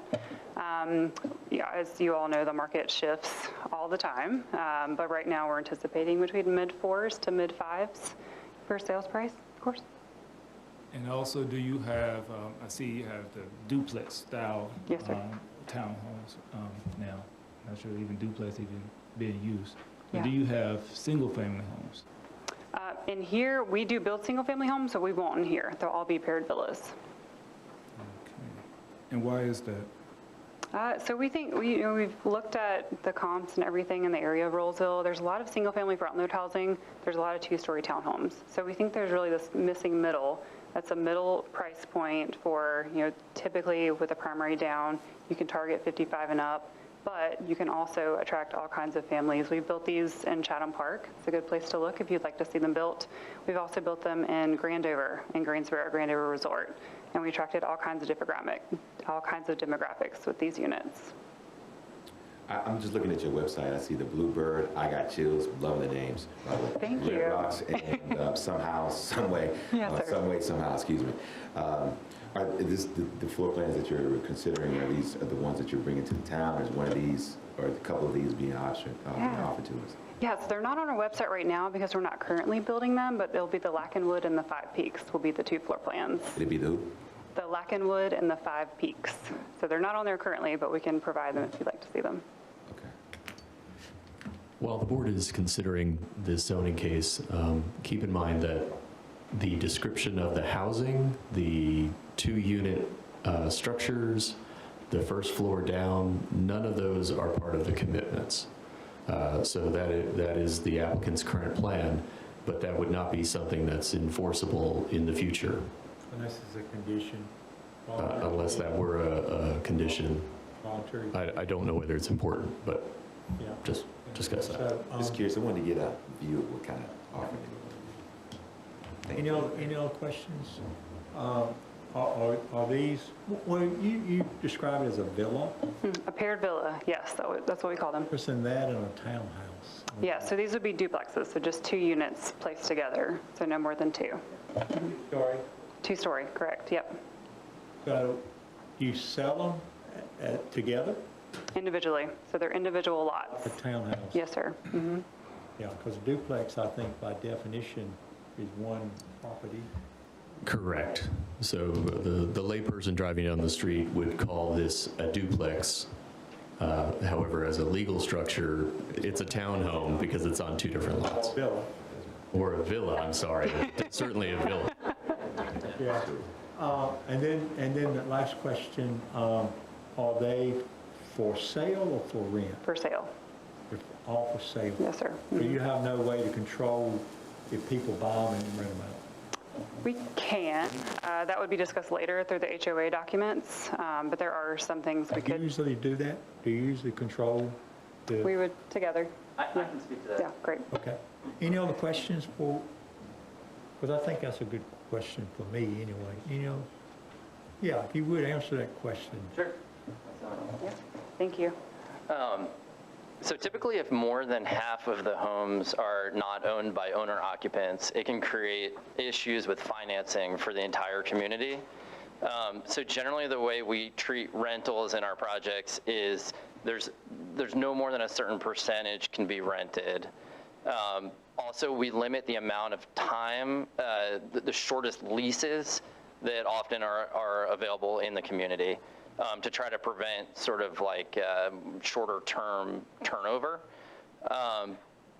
Another thing that we've done in the past too, and I believe this was a question that I got as I was talking to different council members, but generally the landscaping is part of the HOA payment. And therefore you have at least like a consistent look where each house is maintained since they're paying for it in their monthly dues. So I know that's not specific to rent versus not rent, but it would help keep up the appearance of the community. So typically in your communities, you put control around the HOA contract, is that right? So the declarant, which would be sort of, the answer is we can add language to the HOA docs. Generally, it's done in conjunction between the developer and the home builder to make sure that we're sort of on the same page. But yes, the initial declarant can put in language. Once the association is turned over to the owners, they could modify the language, but the initial offering statements could have language. I don't think we usually hear that, so that's pretty. We've heard requests on other projects like our Chapel Hill project.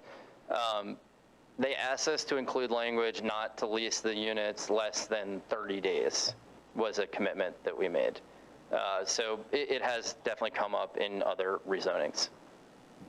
Really, to put teeth in that, Dave, we'd have to have that as a condition or something? Because we don't control the HOA writings. Correct. And so this returns to the legal restriction on the town that we cannot regulate form of ownership. The private developer certainly can, and they can structure their neighborhood however they wish, consistent with state and federal law. But the town would not be in a position to be able to take action in the event that the declaration were ever changed. We would be stuck in all likelihood. But it would be a nice thing, and we certainly have had an applicant in the past year who offered a condition that set forth that they would include that provision in their initial declaration. It was a restraint on leasing of the units. Yeah. So the condition is you will put it in your declaration. The condition is not that you won't lease. How about that? What I've seen be the most effective, just to add to that, is focusing on the duration of the leases. Because we often, even as the declarant, can't really prevent someone from renting their unit. But we can put guardrails around it to make sure that it remains a high value community. Let's see, Emily did a great job of touching on a lot of these, but I'll just try to go through them quickly so then we can answer questions. This is a missing middle. It's a product between entry level and high end, both in terms of size and price. We're committing to up to 5,000 square feet of neighborhood serving retail, and we have a walkable design, greenway connections, sidewalks on both sides of the street. And I wanted to just make this differentiation. I know we've talked about this. These are townhomes really by zoning definition only. A lot of the townhome projects that you're probably envisioning have large blocks of housing with unimaginative elevations. These will be a lot nicer than I think anything that hopefully you've seen so far. And I will show you the elevations in the video as I get a little farther. Well, here's an elevation.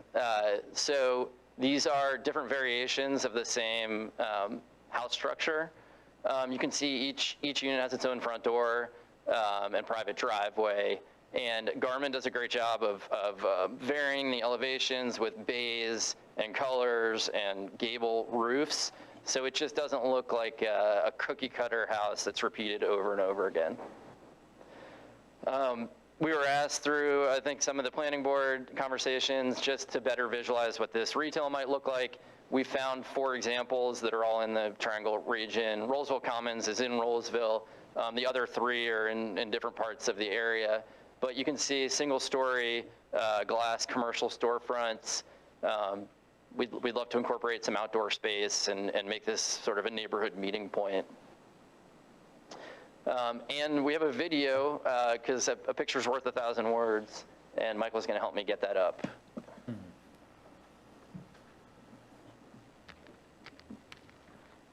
Any questions? So, yeah, while he gets that up, I have a question.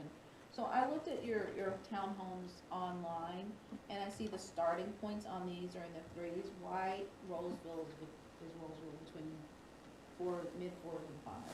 Well, so what's hard as a home builder is the pricing that we're talking about now. These houses really, even if we were to be approved tonight, which we're hoping we will, it takes almost a year to get the construction drawings approved, and then a year to do the horizontal work, and then we start building homes. So even with the best crystal ball, it's very hard to predict where home pricing will be in 2.5 years. I think the best way I've thought about the pricing here is these are generally slightly more expensive than a townhome because they're larger than a typical townhome, and they have a 2-car garage, but they're smaller than a lot of the detached housing that's been constructed. So the price point will generally end up right in the middle of those 2 housing types. I have a question. Yes. I think you and I talked about technology a little bit. Where do you see you guys leaning into that as part of our initiative here as well? So I did, we spoke a little bit about making sure that the houses are connected. So I did research after our conversation. I determined that Google Fiber was not yet available, but AT&T Fiber is available in the community. So from a bare, making sure the houses are connected to the highest speed internet, they'll be pre-wired for high-speed connections. But short of that, we're still sort of brainstorming how to address that. Is there anything specific I could respond to? We can talk about that offline. I have several ideas, but I'm just curious if that was still part. And then, again, this is, as far as I'm concerned, I appreciate your being very transparent. I'd like to see the video. I'll reserve my sex wing after that. Okay.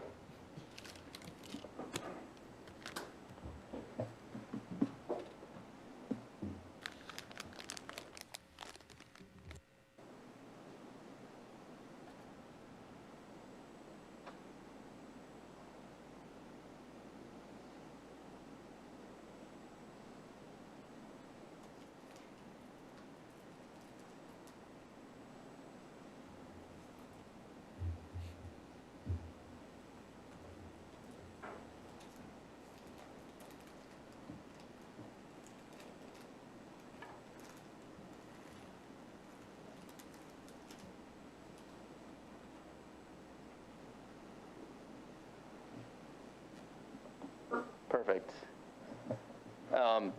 Just to highlight a couple things we saw in that video, we saw the pollinator garden, we saw the variety of housing frontage types. The retail is up at the front. This is the quickest way to clear out stuck poop. Look at this. That wasn't part of our video.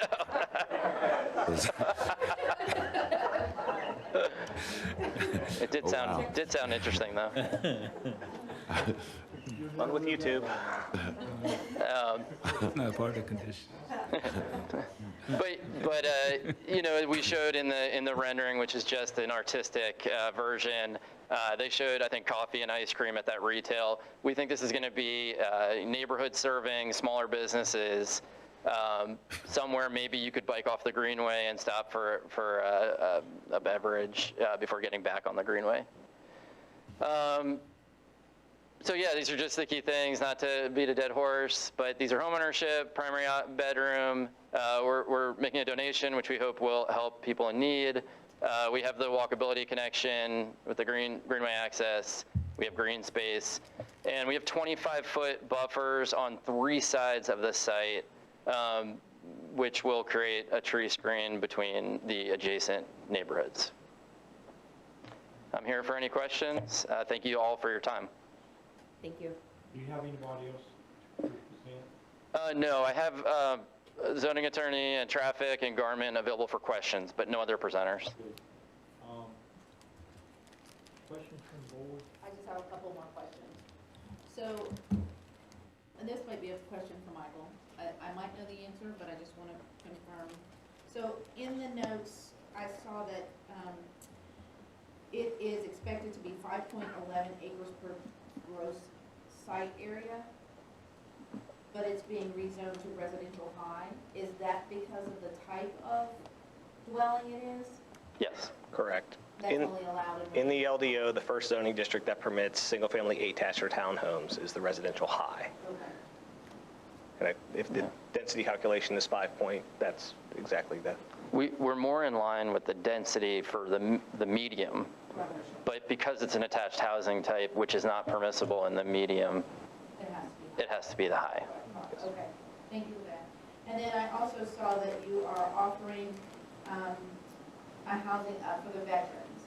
That it also had something in there about partnerships with Habitat for Humanity and other partners. What was, explain that to me a little bit. So just to clarify, so we had originally looked at veterans organizations or partnering with Habitat or a different, but after talking to different stakeholders, we landed on the contribution of the $25,000, which will go towards the fund. So it's only the $25,000. There's not a home for the veterans. Correct. So we had many different ideas that were tossed around, but we ended up with the contribution. Any other questions? So, I have one more question. So they're proposing commercial in here as well.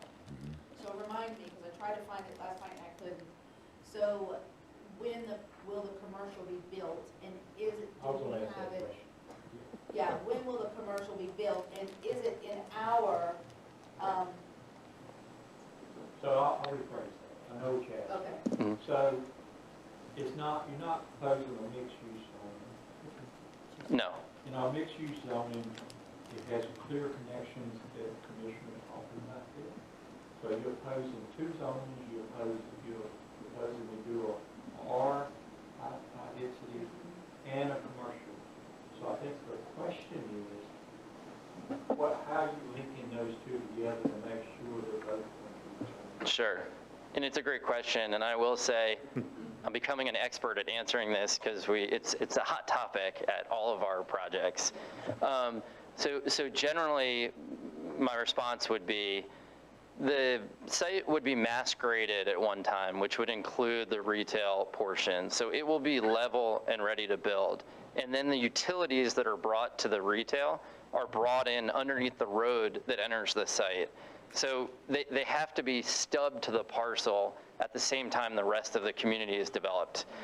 But beyond that sort of commitment, these are build to suit, which means we will look for users and tenants in order to finance and build the building. So while it would be awesome to have a tenant so it comes up at the same time as the residential, we often can't commit to that because we just don't know when there's going to be a tenant for the space. So the clearing, the grading, and the utility stubs are all at the same time as the residential community is built, but the actual construction of the building will happen once we have tenants in hand. So that is a concern that we've had for a long time ago. Yep. Because we had builders, when it was ARPA, I believe it was, They to would leave. build the homes and then never build the buildings. So that's a big concern that we have here. Yep. Because we want to ensure that that doesn't happen again. So when you look at the, maybe Mike can answer this. Neighborhood center zoning? Do they look at the neighborhood mixed zoning or the?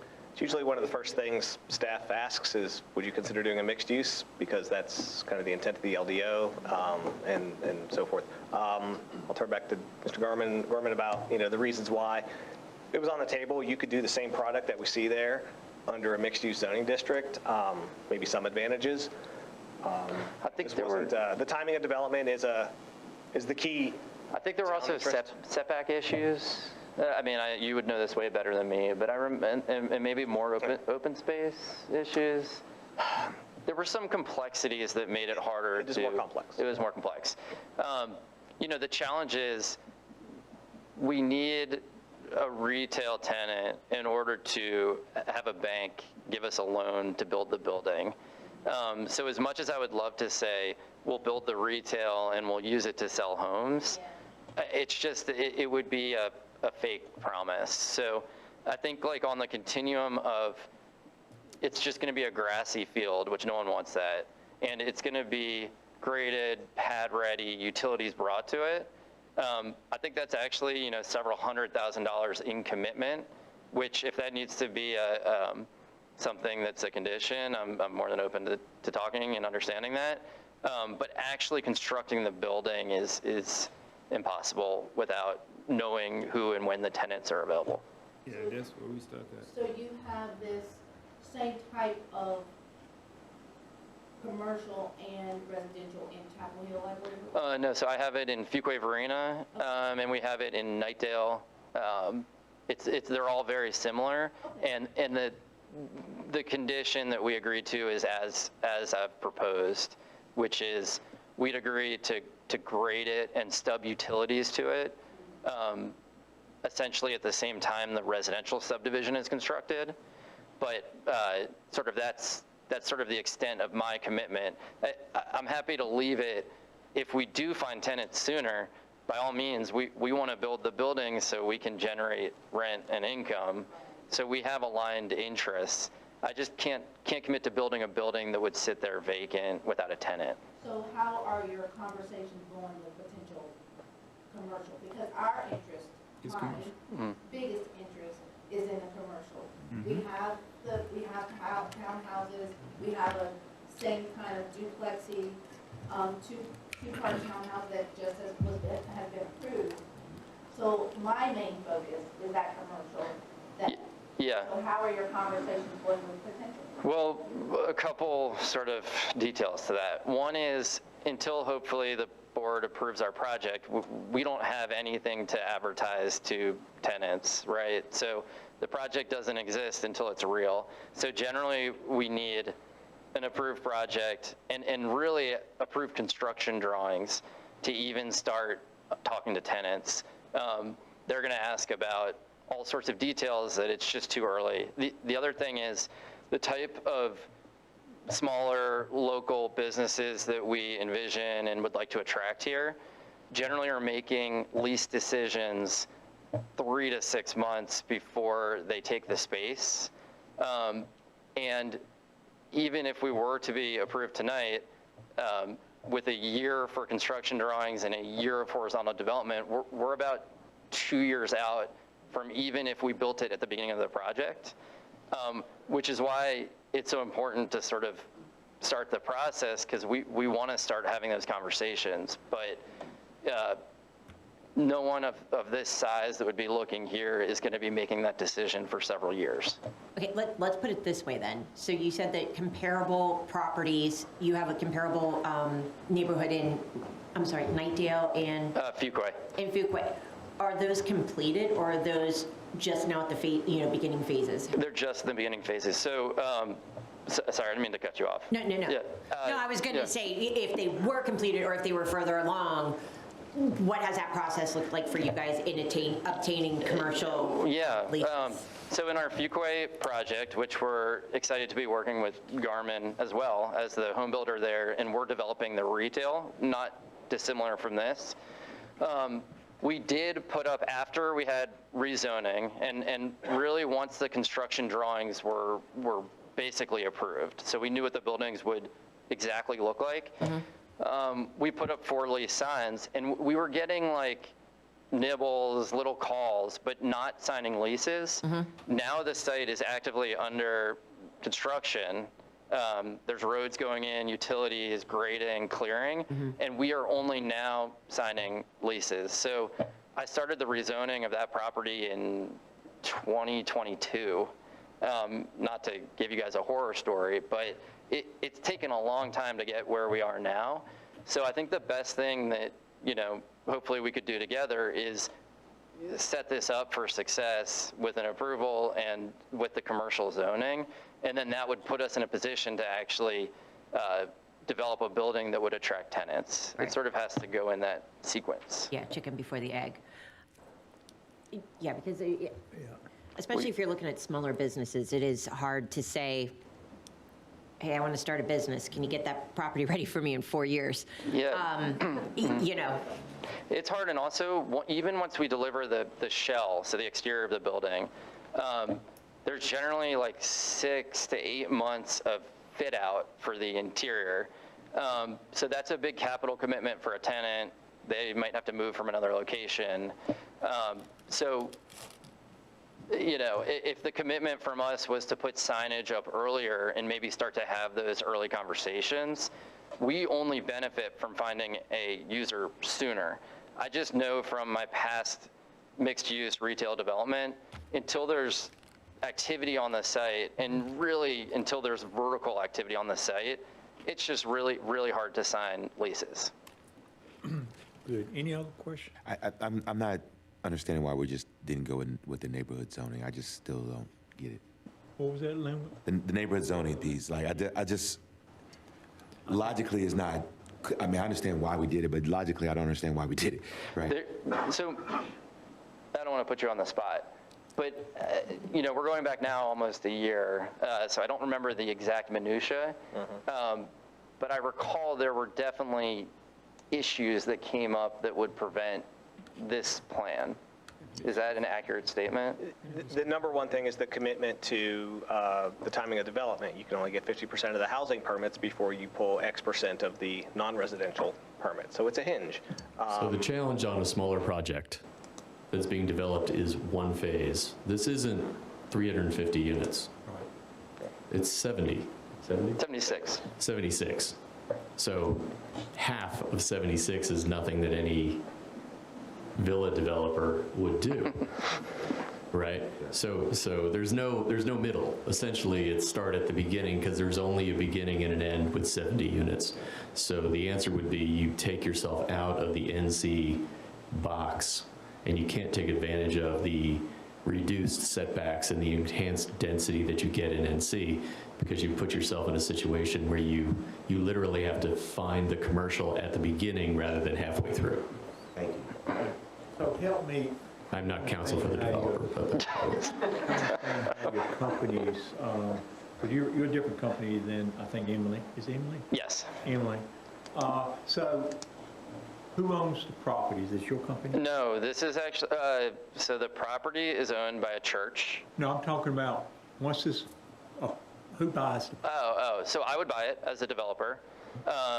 Our piece is the entitlement, which we're doing right now, and then financing and doing all the horizontal construction. So bringing utilities, grading, roads, everything to to set it up for a home builder to build. So you're a developer and they're a home builder? Exactly. Because here's, and maybe if we go forward, with this, maybe you can help the board understand a little bit.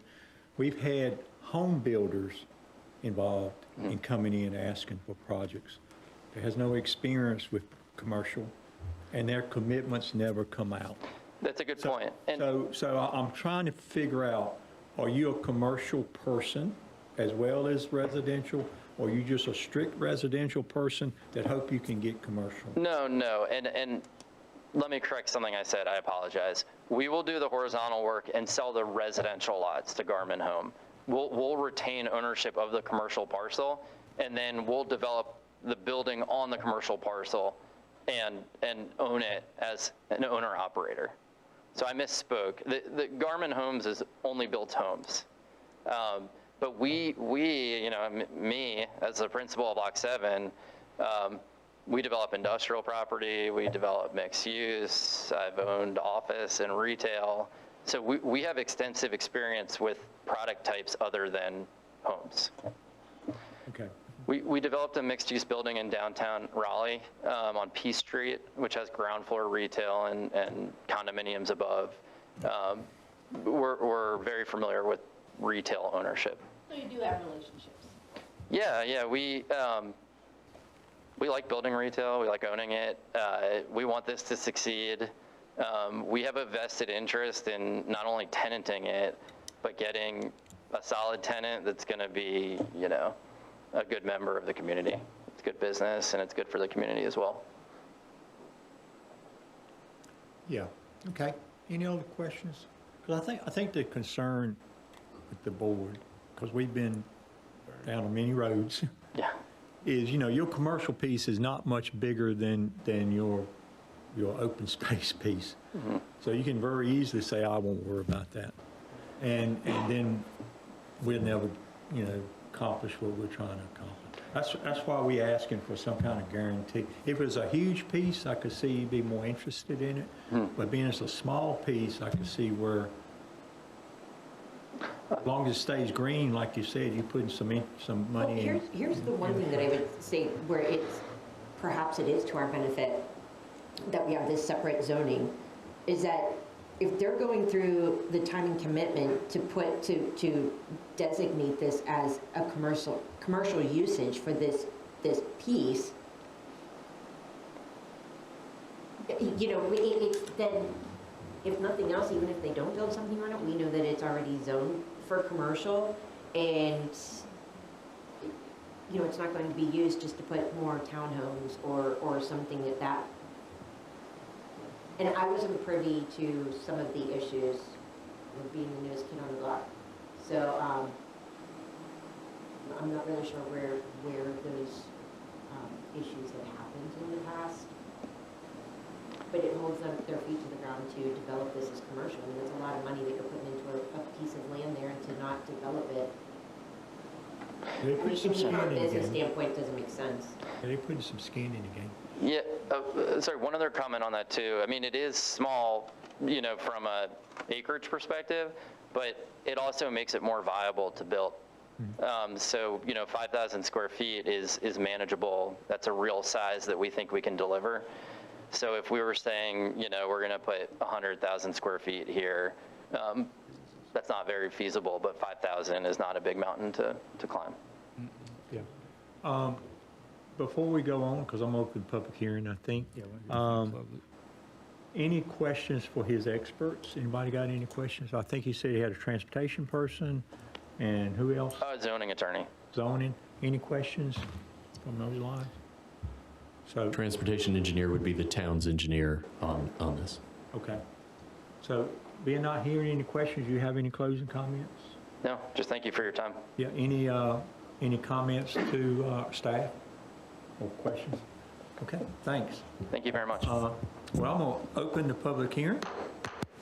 The first person signed up is speaking for this project, which is Andrew. So, Andrew, if you would come up and state your name, address, if you would. So my name's You threw you a bone that it's the church owns it right now. Yes. But maybe introduce yourself and what's going on with this project.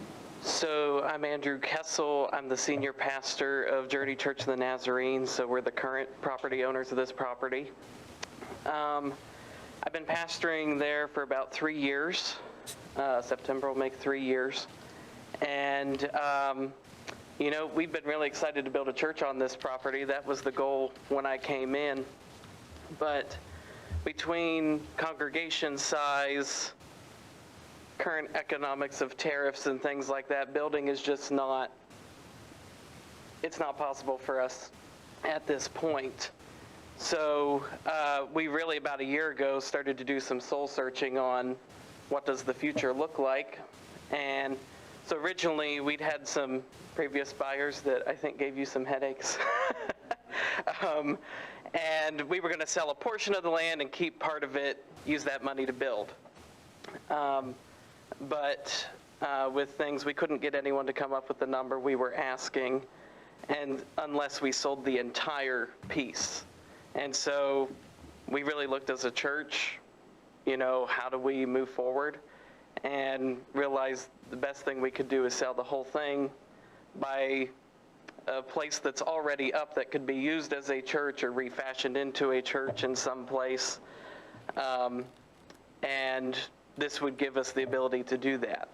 So, you know, we currently rent, we can only meet on Sundays. We can't meet throughout the week, but we use Zoom a lot for that, but that's kind of what has led us to sell at this point.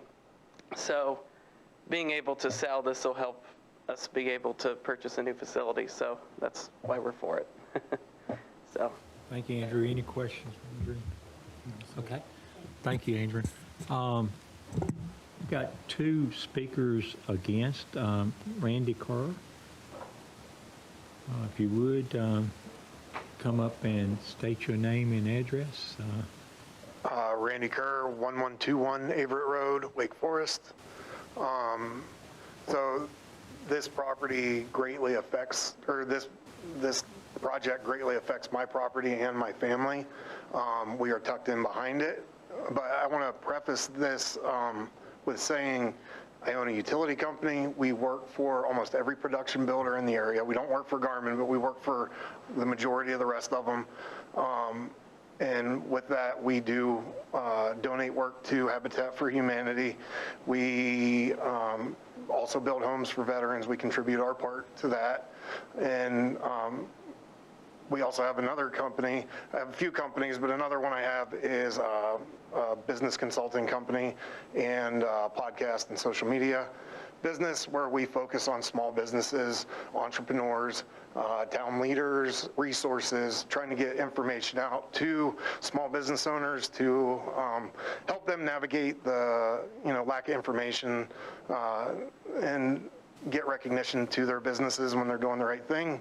And that's all stuff that we do for free. So I wanted to say that because I'm not opposed to growth. I'm not opposed to any of that stuff. So I'm not coming from that point of view. When we bought the property we were under no delusion that they were going to build all the way around us. We had no idea that they were going to take a road across our driveway, which they were taking a road directly across our driveway. Even with that, the plans that were presented to us were 100% residential. And if it's residential, there's some accountability. I can go to an HOA board meeting and say, hey, people are driving on my road. We're having these issues, whatever it is, and we can have some accountability. You're talking about 76 homes, not a big community. I was okay with that. Well, then they sprung on me at the last town hall meeting or whatever they called it next door that now they're adding commercial. Now this adds a whole nother level of complication to our living situation, my peace of mind, my family's safety. My kids walk down our driveway when they get dropped off at school. We're already crossing the Averett Road to get our mail. We have people, as soon as they started building the other community on the other side of our easement, we've had people driving in our driveway trying to access that community. I've had people come to my house in the middle of the night. We've had people at our shop where I have equipment. I don't run a business out of this property, but I do store some of my equipment and trucks there. Yeah, and they told their representative, I can't think of his name, but he told me that the only reason they're changing it is because Rolesville is making them do it because they want more tax money. And again, I get that. Taxes, money has to come from somewhere to keep the town running and growing. But this one, like I said, has a big effect on us. I don't know if you know from looking at the map where my property is, but At the very end. yeah, so we're completely tucked back in behind there. You could see it on page 148 in the packet. So, So with that road, once it connects to the community beside us, it'll be connected to 6 or 7 other communities, some in Wake Forest, some not in Wake Forest. The neighborhoods on both sides of us right now are already complaining about people using their neighborhoods as a cut through. So that leads me to believe that of these 200 and some people going to visit these businesses every day that we can't communicate with and ask them not to drive on my driveway, they're going to be coming through these communities across my driveway, and I'm worried that they're going to be using my driveway as a shortcut, much like a parking lot or whatever, to avoid going out main entrances. yeah. Well, thank you, Randy. And how big is your lot? 3 acres. 3 acres. So, you know, sometimes y'all ask, well, who has 2 acre lot he's a citizen of Rolesville. He lives in the town of Rolesville. But I get no benefits from that. I pay the taxes. We don't have Rolesville utilities. We're not zoned for Rolesville schools. But you are annexed in Rolesville on a 3 acre lot. So Yep. You can do some things that some other people can't do, and I won't say what that is right now. But, you know, he has a big lot in town. No, and I'm looking at it, it's on page 148, the aerial view. And I can see where, like, the area here where you're talking about. And I remember us talking about this at a previous meeting, you know, this particular issue coming up. So your driveway from Averett all the way back to your road, is it considered a driveway? Is it considered a private road? Like, It's an easement.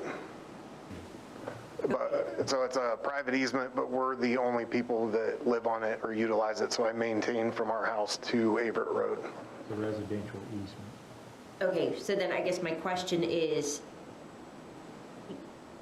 and I guess it's from a legal standpoint or something, so are we able to, like, how can we go over that residential easement to connect to the next community? So before the board right now is just the zoning of the land that's currently in the petition. How the developer is eventually able to secure the various access points that they need is one of those private problems that every developer has to work out. It's not something that the town would be involved in. So looking at the aerial and not having any familiarity with the title, it looks like you have an otherwise landlocked lot for the property owner, and his family's easement is generally over the land that is associated with the meadow at Jones Dairy Community Association, which has a flag lot that goes all the way out to the other low-density neighborhood, low-density home fronting on Averett. So there clearly are some things that the developers are going to need to work out in order to develop the site, but the town doesn't do that. Okay, so right now, if we were to grant the zoning on this, the next portion going forward, as far as that connectability between the neighborhoods, is that something that we would have to vote on and discuss? No, it'll come up during site plan and construction drawing to ensure they have whatever is the required access for the development of the project. Which I think is homeowner association. Right, so the site that is under zoning does not abut Barred Owl Trail. There's a little spite strip or a flag, or depending upon what you want to talk about, in between, it would appear. Again, I have not looked at this. So there's clearly something to be worked out if another access point is required. Alternatively, that place to the north there will just stub out until it is acquired by some measure. I don't know. But I think we can require that to be worked out, probably. Yeah, because I don't. Well, right, the board requires multiple access. The ordinance already requires many things, but you're only at the zoning level. So how that gets worked out by the private developer and how they make that, if they need to voluntarily acquire right-of-way from other people, they will do that with their own resources. Yeah, because if that's a private drive and you're basically making a crossover point, like an intersection, what's to prevent people from making a left or a right and utilizing his private property? Well, legally, they wouldn't have the right to do that. So the easement holder would normally have a non-exclusive right to use the HOA's property. So that's the HOA's property that is subject to an easement right, as I understand it, which is non-exclusive. So the HOA can use it, or the resident can use it. With that access road? The access road is an easement. It's the subject of an agreement that's been recorded, but I don't know what it says. Okay. Look at this. So, thank you, Randy. Can I say one more thing? Real quick. Sorry, yeah. So Rolesville, to speak into what he said, Rolesville requires the roads to be brought out to the edge of the property line, which would force that to be connected in. What I suggested was 2 entrances at the front of the property instead of connecting it, but he said, you guys have no say over that, but that is what Rolesville requires. Well, thank you, Randy, appreciate that. Sarah Owen, I think you're here to speak against also. Hi, I'm Sarah Owen. My address is 255 Shingle Oak Road. I'm in Elizabeth Springs, which is near the corner of, I believe, I'm new to the area, 98 and Everett, so kind of a little bit up off of there. And I'm against it for a couple of reasons, most of which I feel like are questions that can't be answered or dealt with prior to saying yes. It's like you say yes and then we don't know what happens. So one of the things that the developer sold to us at the meeting was the walkability, connecting paths. But what they weren't talking about was what do they have to cut down and destroy to connect those paths. And there's several neighbors in my adjoining neighborhood that bought property that was valued higher because they had these trees, and I don't know what the legal terms were for them, but areas that obviously increase their property value. So they buy those houses, and now that has to be taken down. Again, like my friend here, I am not against development, but weighing what it's going to cost the individuals who've already invested in the area, whose kids are there, whose kids and grandkids go to school there, it's costing them and us not necessarily money, but things that we already enjoy. Safety, Barred Owl, somebody mentioned Barred Owl. That road goes right like 3 houses away from me. And that's because it's a super quick shortcut up to Everett. That traffic is going to increase, and there are wheelchair users, walkers. It sounds funny. 2 people with dementia live 3 houses down, all along that road. And having that increased traffic by rezoning it is going to present a safety issue for people, again, who are already there, who already spend our money in Rolesville, who already are invested in the community. And the commitments that they can make now, even if they are meaning to be 100% honest, you guys have mentioned again and again, a lot of that can't be enforced. The things that they are saying, what's to prevent the developer from getting all the utilities and resources? I think they called it horizontal. I'm so sorry, I don't know all the terminology. But to get it ready for commercial and residential, then they're going to sell, he said, they're selling the residential part to the builder. What prevents them from, at that moment, because they're walking away with money, selling it, and then, as concerned by the board, not developing the commercial property there, which is one of the things that if there was going to be anything there, that area needs. So just I'm asking you all to keep that in mind. Even those commitments that we can't enforce, they're still going to have that money and walk. The other thing is the walkability we were sold as it relates to things like sidewalks. That's not going to, building commercial there and having a sidewalk the length of the property is not going to make the entire area walkable because there are private houses. So just to kind of give an overall summary, the commitments they're making can't be enforced, and it could happen at the great cost of people who already live and invest and love Rolesville. So Thank you, that's sir. all I have. Thank you. Appreciate that. Appreciate that a lot. Thank you. That's all I have signed up to speak. I will ask, being we only had 3 speakers, anybody else want to speak for or against? Anybody want to come up? Okay. I think what I'm going to do, board, is close the public hearing and turn it over to you guys for deliberations and ask questions on what you want to do. If you would, Mike, put the options back up there, the page with options. And so you got several ways to go with this. Mike's here to answer any questions from staff. I will allow, once the public hearing is open, anybody to address a question. If you got a question for engineer or something, I will allow that, but there's no more comments. So with that, I am closing the public hearing, and I will turn it to the board to, first of all, you have any follow-up questions for Mike?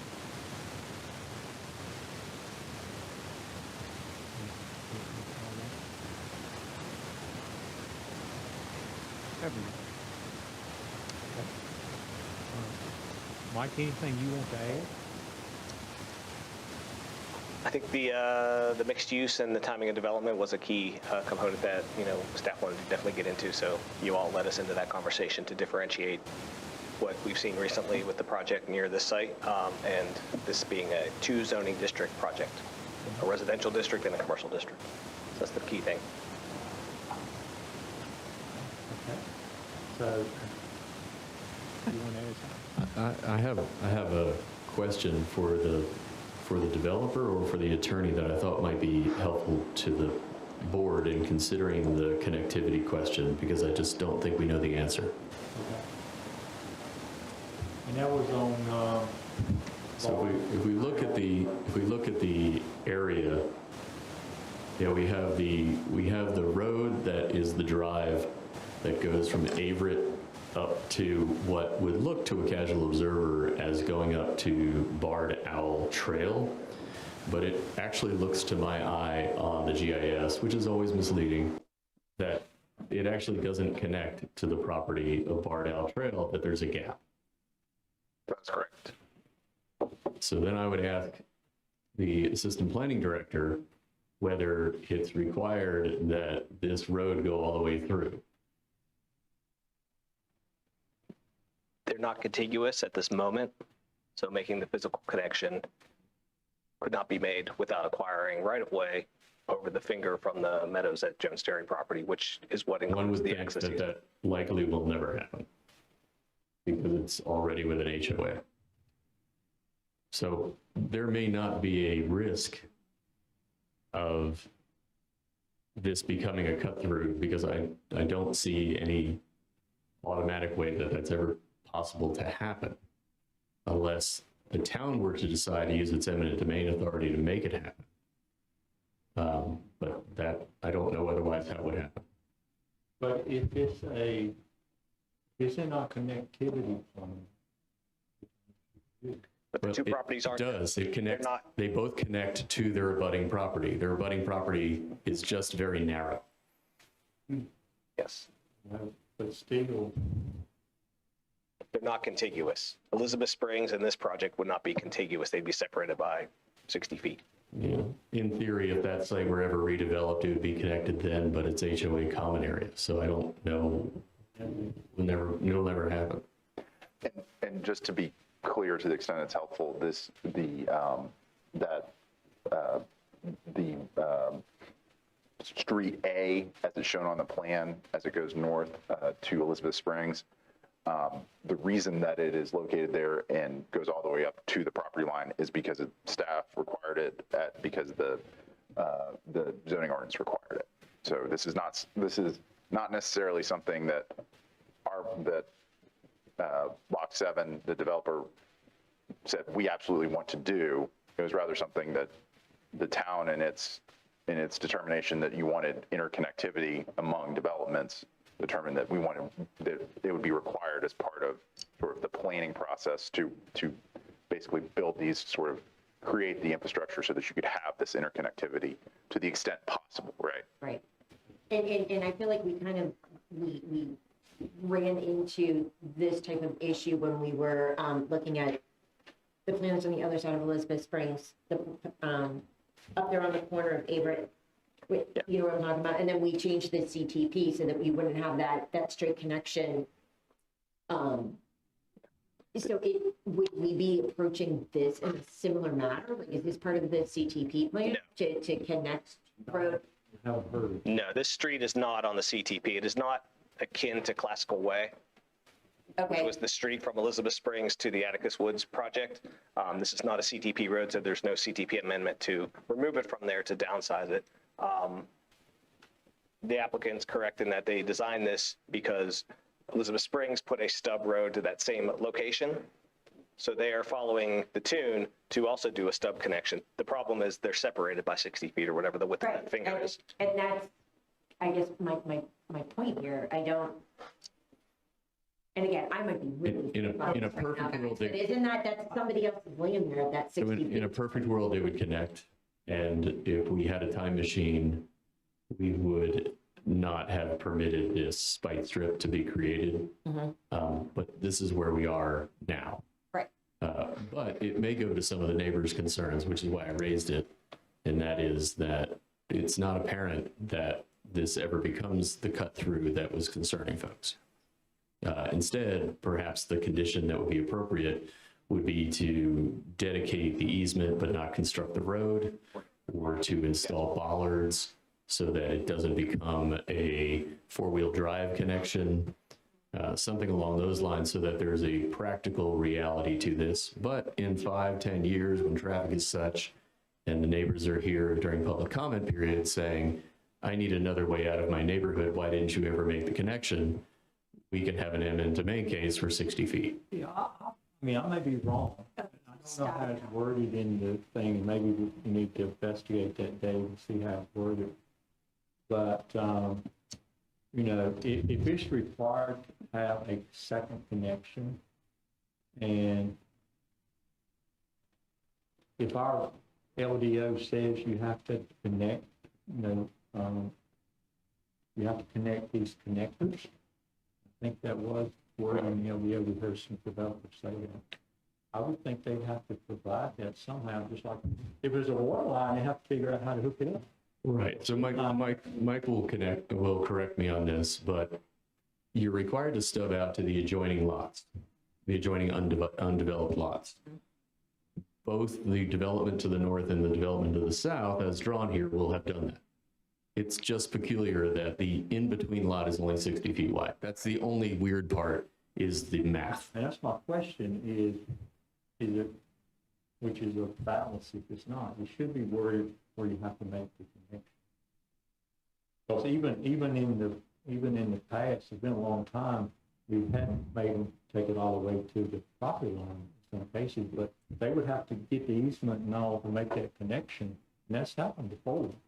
Well, so if they're on the CTP, then they might, and they also may need to make the connection if their traffic study requires it. So there's a lot that we don't know. In terms of the requirement that one connect to abutting properties, it would appear, again, looking at this for the first time, that both the property to the north and the property to the south have done just that.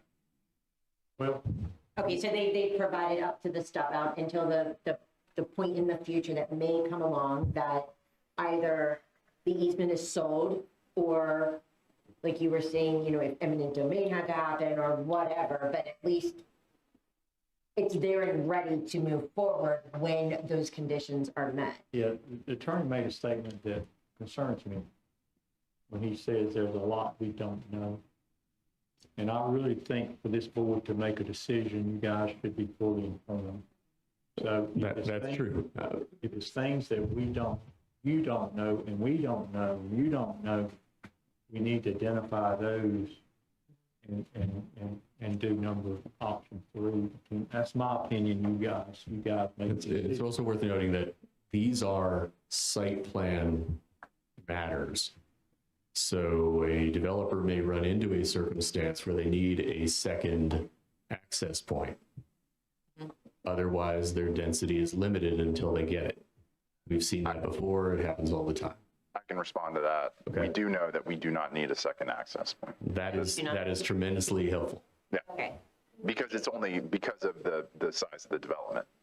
Because to be perfectly honest, I like the development. I think that it's you know, a nice use of that particular land with that portion of the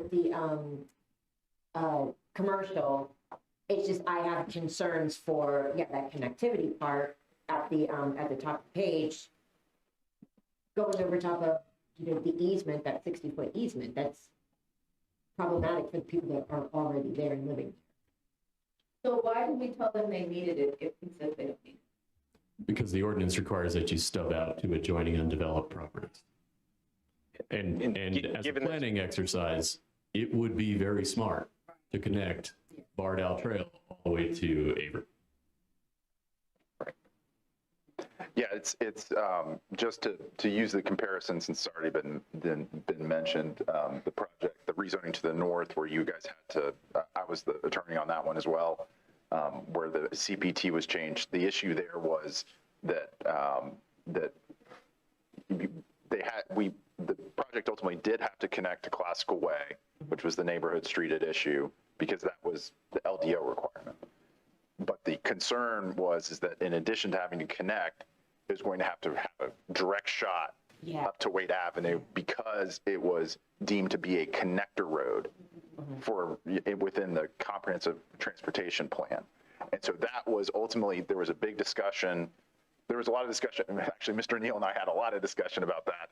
But there was a lot of discussion among the board. And ultimately, what y'all did was determine that you would modify the CPT, the requirement for the connection, the street connections to adjacent undeveloped property or to developed property remained in the LDO. And so that is the issue that is triggering the requirement to go as far as you can on the property north up to Bardell, the Bardell Road.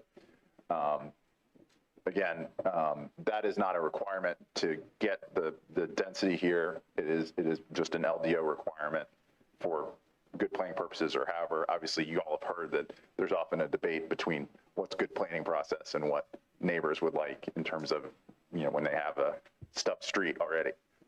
So. Thank you. He was answering your question. Make sure you understand where those comments, he's commenting on your question. Correct. I threw out as the hypothetical that a site plan would be a time that a developer might discover whether they need another access point, and the attorney informed us that they have already determined that they don't. So they won't need it for their project.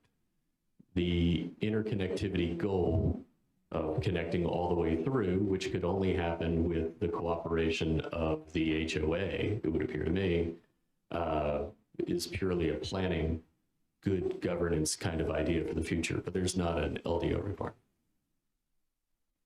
So, so it could be blocked off, it could be posted private property. You could just dedicate the easement for it so that it's developed in the future that day that the gentleman's home is redeveloped and the commercial buyer buys his home and spends a lot of money to pay the HOA to buy the flag lot. We have no idea what might happen in 50 or 100 years. But we will have left behind the infrastructure to do it. So, where do you guys stand? maybe put the options back up here. Sure. But we have to address that right now. No, I mean, it's up to you. I mean, you can do any one of those three things. You can go for a vote. Just, or we can make a motion to continue till you guys hear all the information you need. Yeah, no, I think the question the board, the biggest question the board, you five need to say, should that connection be there or not? If you don't think it should be there, it's probably an easier thing. But as you know, neighborhoods that don't connect is not a good thing. No, but if we have this stuff out there, like it was talking about, you know, at the end of Street A, we have it there, ready to go, should that time come when it's ready to actually make that connection over that 60 feet. Because I just think that right now, with the private ownership of that easement, no, that should not be connected. But as Dave was saying, as time goes by, if the ability is there to connect. Yes, that's the kind of decision you guys, it'd make it, first of all, you need to decide. If I could offer, in the future, 76 more homeowners are going to say, no, we don't want that connection. Do what, say? Right. If the town should want to come in 5 years, whatever the circumstances, and say the town's going to eminent domain or just get the donation from the Meadows at Home Jones Dairy HOA and fund and capital improve project that, build that. Yeah. There'll be 76 more residents, just like all of the ones in Elizabeth Springs, saying we don't want it connected, which defeats the purpose of interconnectivity. 25 years,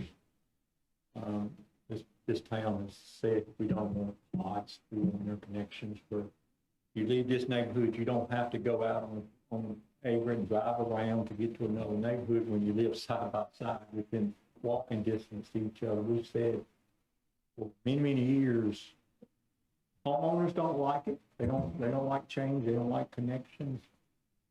But people that, once it happens, they love it. They love it because, you know, they got more than one way out. You know, but it's kind of up to you, up to the board on how you want to do that. And it sounds like an attorney, we may not have a choice if they can't get on. I always thought a developer can negotiate with the right amount of price, you can get that connection. Correct. It's just that the LDO wouldn't require it, given the relatively small size of this project. So it doesn't require it for traffic access, it sounds. If we ask you a question, you can't. Well, only if we ask you a question. My guess is the developer is thinking about additional conditions that could be proffered to address some of the issues that have been heard this evening. There's all sorts of creative ideas to address some of these items that have been brought forward. And that may be what Mr. Coleman was coming forward with. And also for me, one of our town strategic priorities is strengthening our commercial base. We need just a lot of uncertainties for this commercial. Yeah, I'm okay with option 2. Yeah, I do want to clarify what Randy said. Randy said somebody told him that the town wanted commercial so we could get more money. And that's not true. I don't know who told you that, Randy. I would love to know. Maybe sometimes you can tell me that, especially if it's a town person. It's really the town is looking for a different ratio between commercial and neighborhoods, so we're not so dependent on neighborhoods. It's not the money. I don't know if we make more money if it's commercial or neighborhood. We just don't want to depend on all the citizens, you and me, to have to put all the tax fees. What's in the future, that's going to be a problem. So it's not about making more money. It's about spreading it out so that the residents don't have to pay the entire bill. So that's level set a little bit. What? No. Level set a little bit. Yeah, we want to protect our residents who live here in the future. So, so what do you guys where do you guys want to go? Any more questions? Any more questions? I'm going to ask the attorney a question. Do you have something you want to share? That's the formal question. I was just going to say that to the extent that the board is concerned about or wanting to make sure that the road over that last 60 feet gets built, we're happy to proffer a condition basically saying we'll either get the road built or pay a fee in lieu for that last 60 feet. Because technically, I think under the site plan, you couldn't require the developer to pay for that last 60 feet. But we're happy to add that if that is a concern for the board.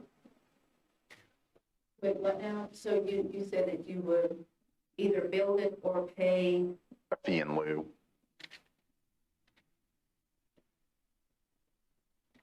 So that was all. Thank you. All right, if there's no more questions, what do you call the question up there? I'm still okay with option 2, but if it's going to get denied, I prefer someone to make the motion for option 1. And I don't necessarily think that it needs. Or I'm also okay with option 3. And I think option 3 is a better choice, because it's not that I, think that this is a bad usage for this land. It's just some of these specifics that need to get ironed out for me to feel comfortable moving forward with this being a residential high neighborhood with, the commercial component there on the corner. And I know that the town has been burned in the past, but I feel that I mean, from what's been presented to me, I would feel comfortable. Actually, I'm just going to back up and not even state it, because like I said, I know that you guys have been in different situations in the past 4 or 5 times you said them. And so I guess the question is more what more do you need? I think that's one of the things that we need to come to an agreement on. Because at this point, I don't want to belabor something that we can get answers addressed tonight. Exactly.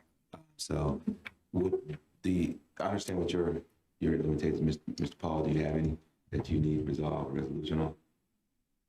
If the board is considering discussing additional conditions, those should be referenced before you continue, if option, which you're calling option 3, I didn't see if they were numbered. If you're thinking about that, if you would share with the staff what your thoughts are and with the applicant, because those sort of discussions can go both ways. They just have to be mutually agreed to. One of the concerns I've heard so far and is one of them has to do with this connection here. So some type of,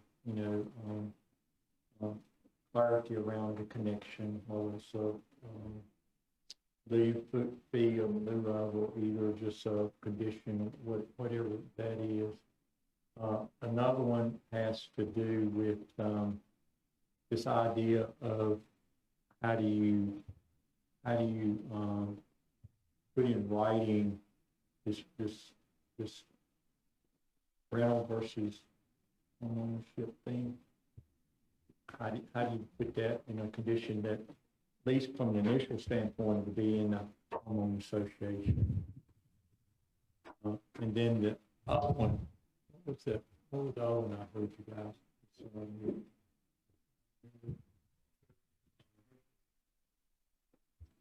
Is it important that it be committed to being no more than two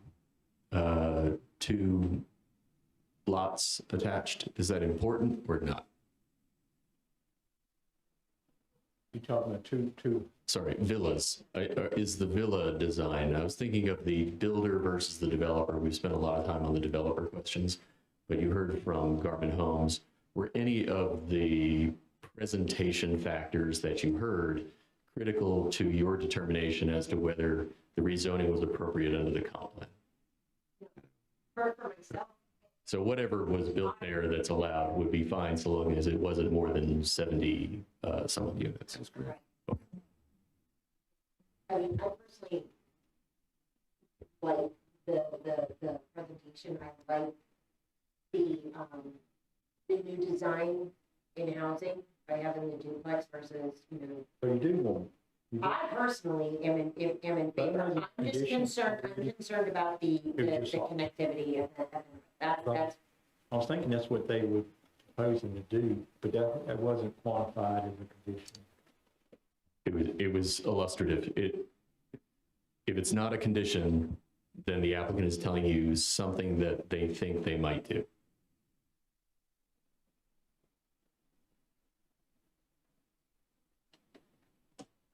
Okay, so just to clarify this, to say, Got those three. to clarify, if we were to vote just simply on the zoning, switching it over to high residential, would we later then address that connectivity part, or is that something to address today, right now, with conditions? So if you do option 3, it's going to come back in a month. But that's what I'm saying, no, it's not option 3. If we were to do option 1. It doesn't, you have no control. It would be sorted out. Apologies. It would be sorted out the way the LDO requires it to be worked out. It'd be objectively read through the LDO and carried out, however that is. And that would be driven by the design and how they built the roads and all those sort of things. Attorneys. Probably attorneys. Hopefully not. Usually staff can do that. Okay, versus 3, where they would be able to address our concerns about connectivity. And I'm just speaking for myself. I'm trying to get clarification and direct. Right. From what I've heard, and I've been taking notes, I am not sure whether I've heard the board say they would like the developer to commit to an effort to make the connection or commit to an effort to never make the connection. I feel like one of those two things is what you really want in a condition, but I don't know which one. Yeah, I don't think they have. Yeah. So maybe the answer is don't have a condition, then you just let it sort out. But you could require bollards if you're concerned about cut through on the easement. You could require a posting of no trespassing signs on the site noting that it's private property. That's Not require. You could discuss those items with the applicant. Yeah, it'd be a good shortcut for the kids to cut through that road. I would suspect that no matter what happens, the neighbors of Elizabeth Springs will walk over the 60 feet to get to the lovely coffee shop that is going to be built by Lock 7. Absolutely. It's not a good. Absolutely. Because it's common area. It's neighborhood common area. Absolutely. There's not anything you do about that.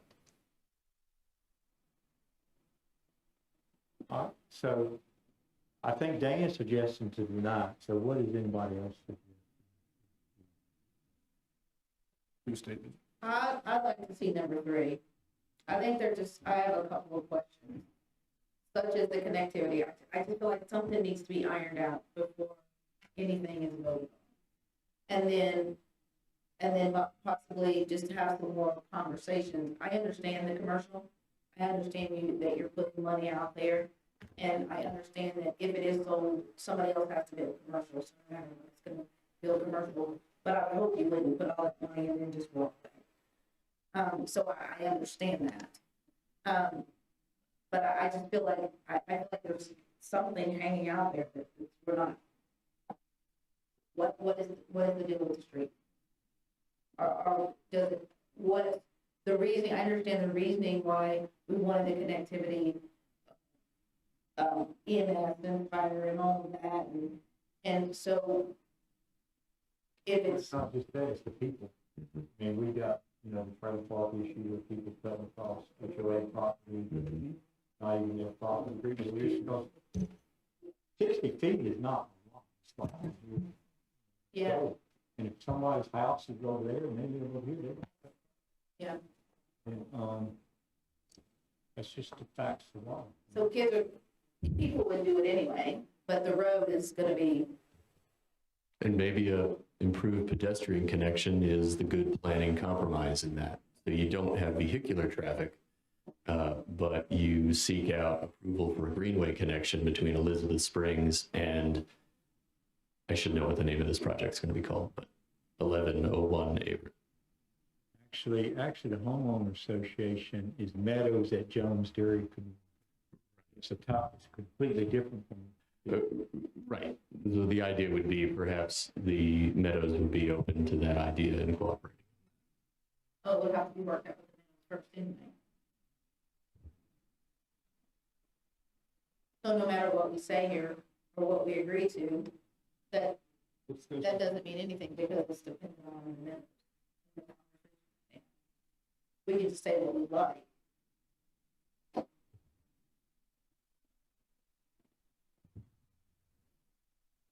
Okay, so is it a road or is it a walk?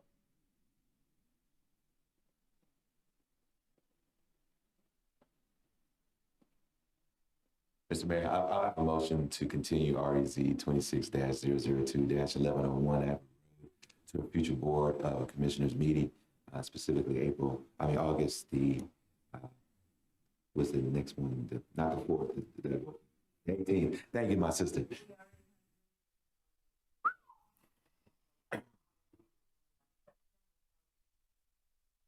Yes, actually, we do, it'd be the second meeting. Be the second meeting, so it'll be September the. First meeting is, no, you're right, it's the, I forgot, but it's the first meeting we do public hearings, so it will be. We got anything on the calendar for that, from the public hearing standpoint? September 1st. You got the date? September 1st. September 1st. So would you like for me to repeat that again, Mr. Mayor? Is there a second? So I got a motion second. All right, further discussion. We need to make sure Dave knows what we're looking for when it comes back for continuation. Do you have an idea what you're looking for? I have been taking notes. However, as I always do, this is a legislative hearing and you should be discussing this with the rezoning applicant.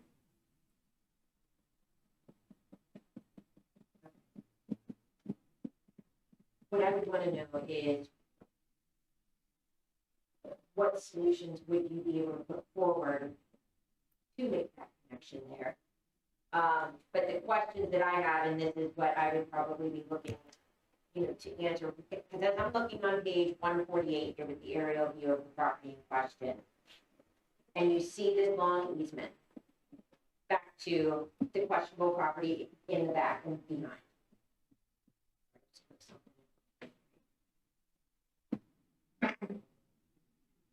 So when you have that connectivity to the right, the portion then that takes you down the Averett, what is owned on either side of that? The gentleman that spoke earlier, is it just that easement, or is there a property owned by him on the left or the right? He owns the. Oh. I'm going to go to iMaps if you don't mind. I think we could use that. Aerial view, I think that's what I'm going to get. Okay. It's the 3-acre, roughly triangular lot with a house and a pool and maybe an outbuilding that's on the west side. The whole thing that's connected then by a split drive that comes a single drive through the common area of the HOA. And so he's concerned about his drive becoming essentially another sort of quasi road, as I understood it. Which of course would be trespassing, not as to him necessarily, but potentially, but definitely as to the HOA. I presume that there's another easement agreement that goes all the way out to the street. That's a tract of land. So it's open space and meadows. Correct. And so this tract of land is owned by the same HOA that owns these other vacant open space parcels. And so it covers two sides, where the third, well, it's an octagon, a beast that's Mr. the Kelly's. north and west. Right. And this is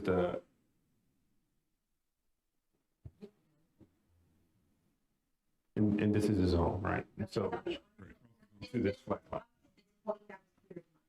Okay, like I'm looking at that from this aerial view, and I'm thinking that It's not that connected. entire easement there is all part of He's land. 1121 Averett, not realizing that there's He's an landlocked. HOA involved in any of That's right. this. You kept saying HOA, and an HOA of what?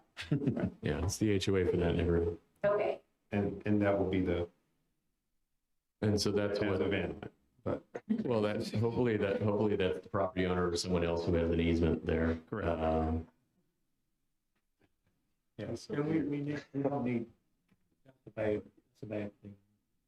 We don't really need, and we're trying to fix that, once it's coming through here now, that you don't put that in a HOA is Correct. dedicated to public. No, this was, it would appear to have been a strategic choice to create the future problem that we now are dealing with. So that should have been dedicated as a piece there. Then we wouldn't have this issue.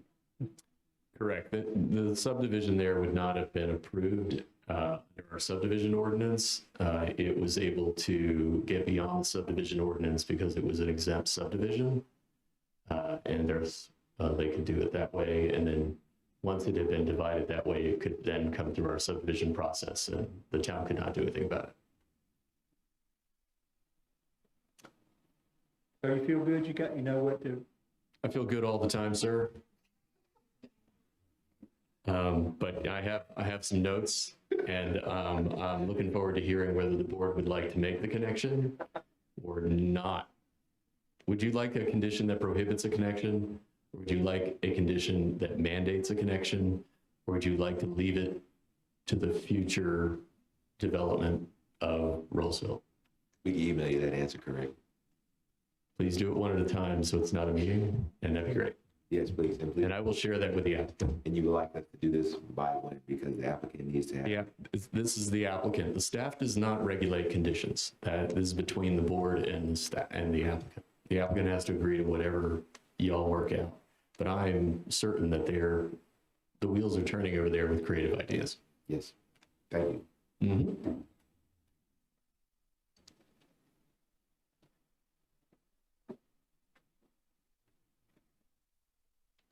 You know, thoughts, not on powerful question. I wish it would have been clear cut here what we were talking about, then that piece, that's part of the HOA. You guys kept saying HOA, and I'm thinking, with an HOA or what? So that would have been a very crucial piece to kind of include in, as we were having this discussion as to what that meant was. Because now that I see it and understand it in this manner, it does make sense. What kind? Long drive. I mean, seriously. Well, if we stop it out at that juncture right there, I would think it would minimize any concerns that one of our residents has about people using the easement going back up into his property, her property. That may get rid of some of those issues. I'm thinking walkable, yeah, Walkable.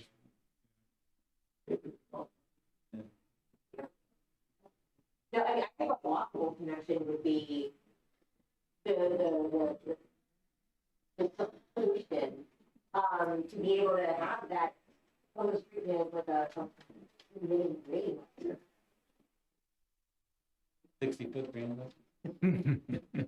Because you got roads going up both sides. Make it like a crosswalk. Sort of. Yeah.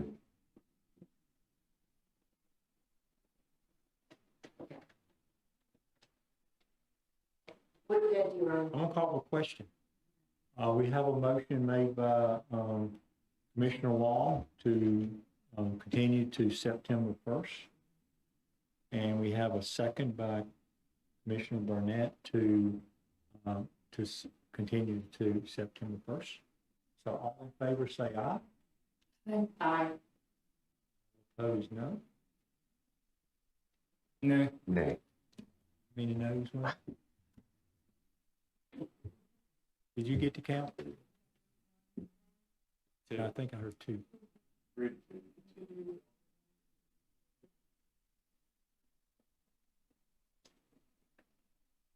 All right, I'm gonna have to have a hand vote. All in favor, raise your hand. Okay, that's three. Opposed, raise your hand.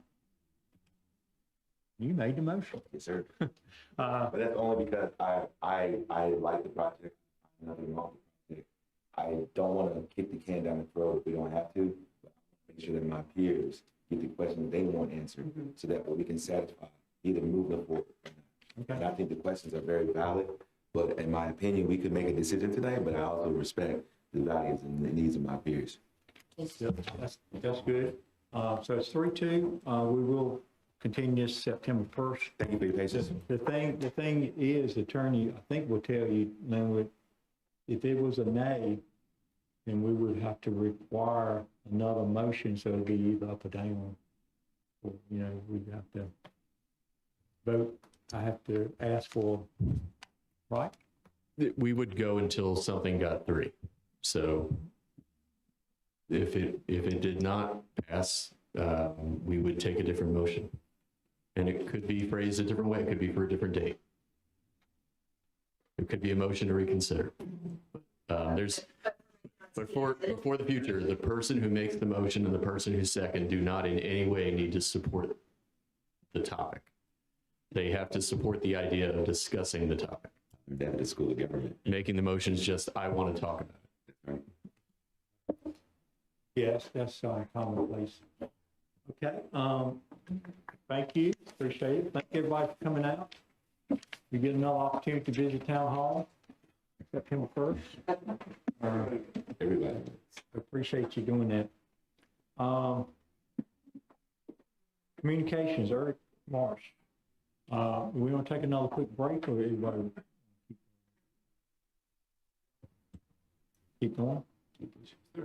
All right, Eric. You got, first thing you got is authorization to execute agreement for purchase of property.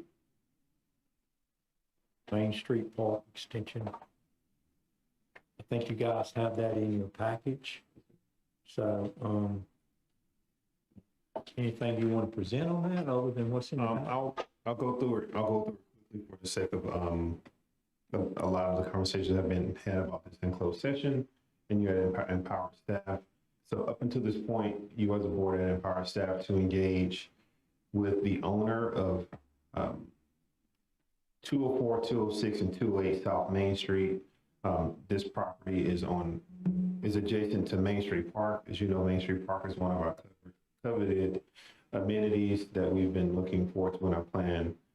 In general, as a town, to look for opportunities to be able to expand, increase its frontage, and provide more resources for our communities and also our adults that want to play as well.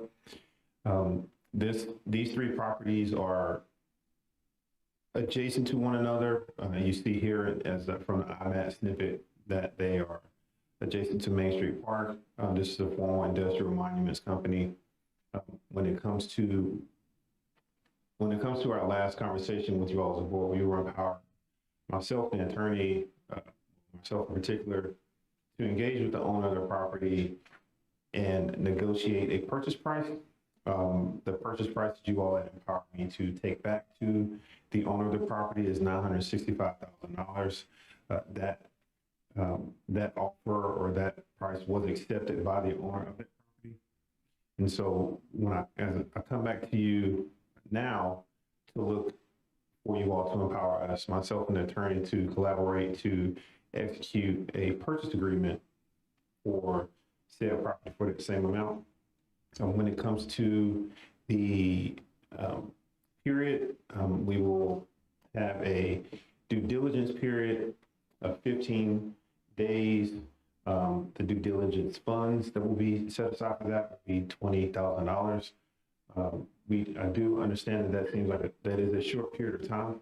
We've already worked with our engineers and our surveyor and they have committed to be able to conduct the necessary due diligence in that period. So they stand at the ready to mobilize to do the survey that's required and also the environmental assessment that will be needed for that. And at the end of that 15 days, we will enter into a closing period, given the findings from those 2 explorative steps. And so those are the details of it. Again, this is not a commitment to purchase, but it's a purchase agreement that if at a certain point within the 15 days, depending on due diligence, if we have any findings, we will bring back to you anything we were to change as far as the business intent. Yes. Correction, that's 45 days with 15 days. So from the day of signing, which would be presumably tomorrow, we would have 45 days to decide whether to purchase or not. If the town were to decide not to, the town would lose $20,000, which would be kept by the seller. And if we decided to move forward, we would then have 15 days to close on the property. The offer has been signed, so there's nothing to negotiate. It just needs the counter signature of the manager with your motion. Okay. So moved. So we got a motion to authorize the town manager to execute agreement to purchase the property. Is there a second? Second. Got a motion, second. Any further discussion? No, sir. All in favor say aye. Aye. Any opposed? Sounds like the ayes have it. Ayes do have it. Motion approved. So you can sign that as soon as you want to. Next item is year in review 2025. You want to go over that tonight? Well, yes. So I presented two different things to you all. One was this is a year in review that encapsulates the wins that each one of the department heads had presented and felt like it would be important to share to the community. The memo that's included in the agenda item fills these out and the impact of these different things at length. And so I just invite the community to go through that. As far as what I wanted to highlight tonight, I just wanted to give a general thanks to the staff and also talk to the community and to let them know that when it comes to our 25-26 budget, we delivered on our commitments and that we did not go over budget. And even in a time where a lot of communities are under scrutiny when it comes to the allocation use and you see the headlines, misuse of funds, we remain spotless when it comes to our audit at the state level and also even in our conversation, my most recent conversation with our state auditor, said that we were exceptional in several different areas as far as IP cards and things of that nature that keep us in great financial standing. And so in a time where a lot of people are questioning how the dollars are being used, where they're being used, I just wanted to thank our staff for continuing to be setting the bar very, very high when it comes to the use of those funds and being very intentional. We do not live in the land of milk and honey here in Rolesville. And so every penny does count. And so every dollar, every project is super important. And we have been and will continue to face a lot of economic uncertainty, but we've remained committed to having tier one financial stewardship, strengthening our core municipal services, investing in our employees, and also laying the foundation for transformational organization and projects that are going to set us up for the long term as a town. And so I believe I speak for all the people that serve on our staff. Each one of our employees said it's an honor to be here, an honor to serve our community, and that we take serving you all very, very seriously. And so, but within the memo that I set forth that everyone can read, it gives several different things that we accomplished.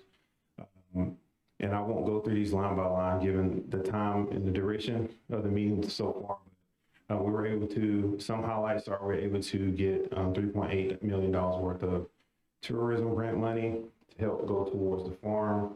Also, when it comes to economic development, we've seen great strides being made when it comes to continue to invite in new and diversifying businesses, engaging with our Downtown Development Association to launch the facade program. And then when we look at the future planning, even around partnering with the chamber, with some of the hotel feasibility studies. Our engineering department, which I'm happy to say that we have, because it was a one-man show 2 years ago, have onboarded a new town engineer and to be moving forward with several different CIP projects that you all hear about and get updates about next month. It's just an honor to do that. And we've also had several different successes when it comes to cybersecurity assessments and things of that nature with finance, fire, with us moving into year 2 of our unification and our merger and acquisition of different apparatus. Human resources has been doing a phenomenal job. One thing that I think that we have done well is to be more clear when it comes to our performance evaluations, moving to a focal date that allows us to be more clear on how we set our staff up for success, and also it positions us strategically to be able to do more accurate salary projections from year to year. And so when we look to expand with staff next year, we're positioning ourselves to do that.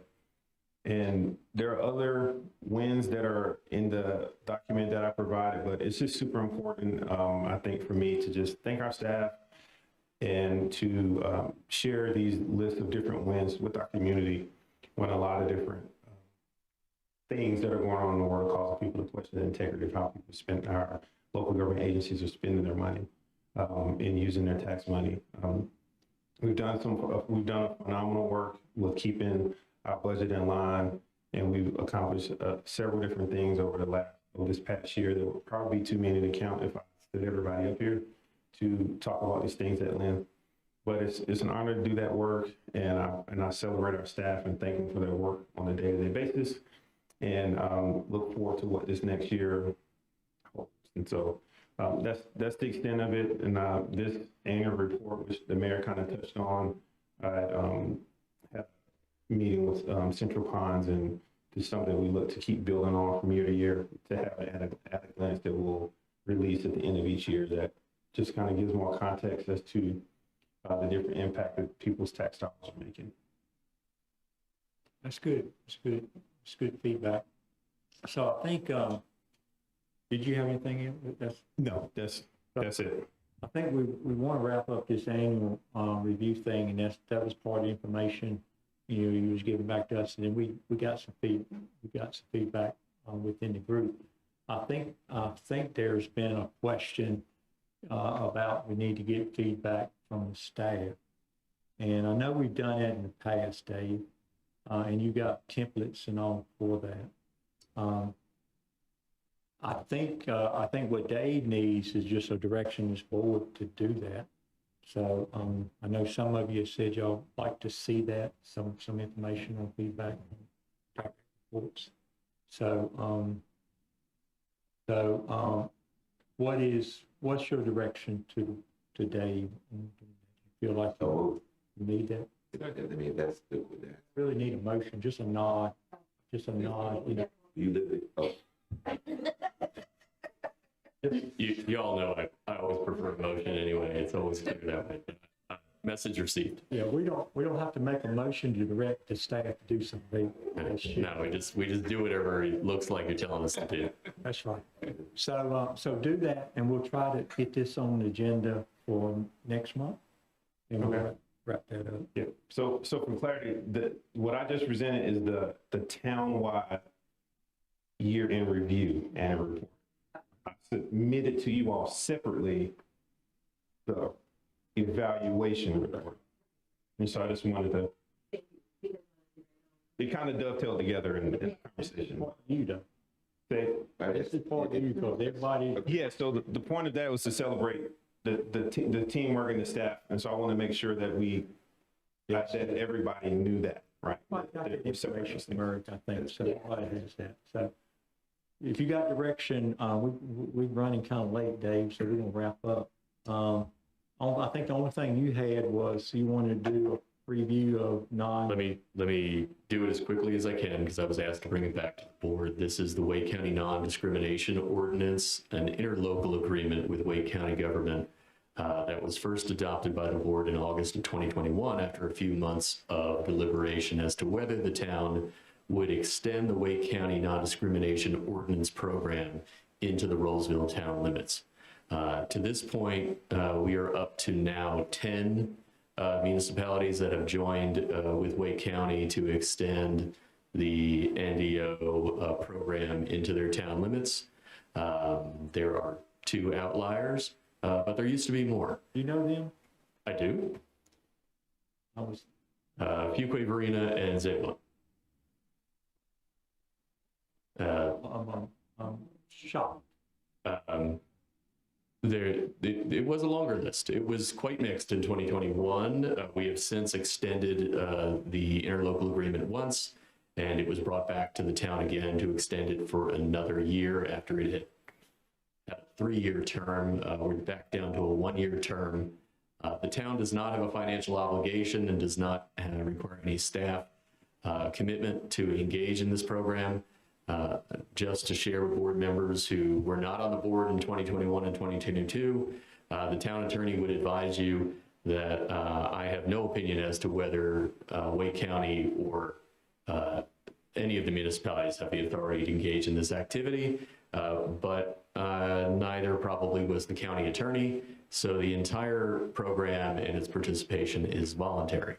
So an individual who believes they were discriminated against by a local business, a local public accommodation, or by their employer, can raise a complaint, and that complaint can be brought to either the town or to Wake County directly. Wake County will then take it from the town's hands, and upon determining that it's within the jurisdiction of an interlocal agreement, we'll forward that to Campbell Law School for voluntary mediation and discussion about resolving the dispute. And that is the scope of the interlocal agreement. And whether the board wants to extend it for another fiscal year is entirely within your judgment. What's the downside of extending? Any downside is utterly hypothetical. I would tell you I was far more concerned in 2021 that there'd be a legal challenge, but it's now been tested by 5 years of people ignoring it utterly. So we have never had a complaint raised within our town limits. Raleigh meanwhile, has had north of 50. But I am not aware of any legal challenge, and that likely is because it's been hard to show damages when it's entirely voluntary. So, I'm not going to recommend that you adopt something that I'm not sure it's even legal, but I'll leave to you all in your best policy judgment how to move with this. You have extended it. You've adopted it and extended it once, and this will be extending it twice. It's all about optics at this point. Yeah, and I was gonna say, so there is some optics downside if we just all of a sudden. Absolutely. So what do you need, another deadline? We need a motion to adopt the Second Amendment of the interlocal agreement, but You want to make that a motion, Roland? Second, sir. So we got a motion and a second, Commissioner Long, Dan. So we got a motion and a second to continue the amendment for non-discrimination ILA. Is there any further discussion? Not hearing any. All in favor say aye. Any opposed? Sounds like the ayes have it. I do have it. Please say. Thank you. I have 2 more items that you cannot escape. One is an update that I am sure you are asked about from time to time, and I know that you are receiving periodic communications from the neighborhood. With regard to Crooked Creek, a complaint was filed in Superior Court today with regard to an illegal home-based business on Sandaway Lane, and the town is seeking a temporary restraining order and seeking to enjoin that permanently long-term. But it is the first. We did. It's the first public action. So to the extent we don't discuss pending litigation, that remains true. However, it is a matter of public record that we have taken legal action with regard to that business, and I wanted you to be.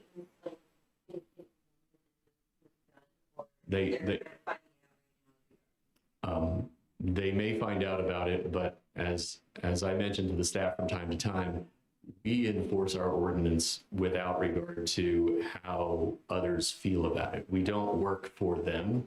We do this to ensure that we're providing the appropriate due process to everybody and equal protection under the law. So they're not the complainant. We are. But we do respond to complaints. We said we would look into it, and we were looking into it before the complaints ended up in this room. And the answers that we were able to provide while this was pending were limited. And that's because this is an individual's violation, and we treat folks with respect, and we offer them an opportunity to remedy their problems before we need to take legal action. In my 6 years, this is the first time we needed to do so. Second item, legislative updates. Here are the titles, because you're going to hear about them in greater detail over the next 6 months. The General Assembly, in its final week and a half of activity before going into recess, adopted limitations on the regulation of home-based businesses. Ha ha ha, that's coincidental. It does not affect our case. Has reduced municipalities' rights to regulate off-street parking regulations. So we will no longer have minimum parking for most development in the town of Rolesville unless that is offered by the property owner. There are, and seriously. Say that again. That's crazy. Reduced our what? Has that been approved by both houses? It has, and signed. And, yeah. And the governor signed off? Correct. It ended up in the budget. Oh, okay. So they're calling it the parking lot bill. So cities will no longer establish parking minimums for off-street parking. That will be, there are certain exceptions, historic districts and a few other items.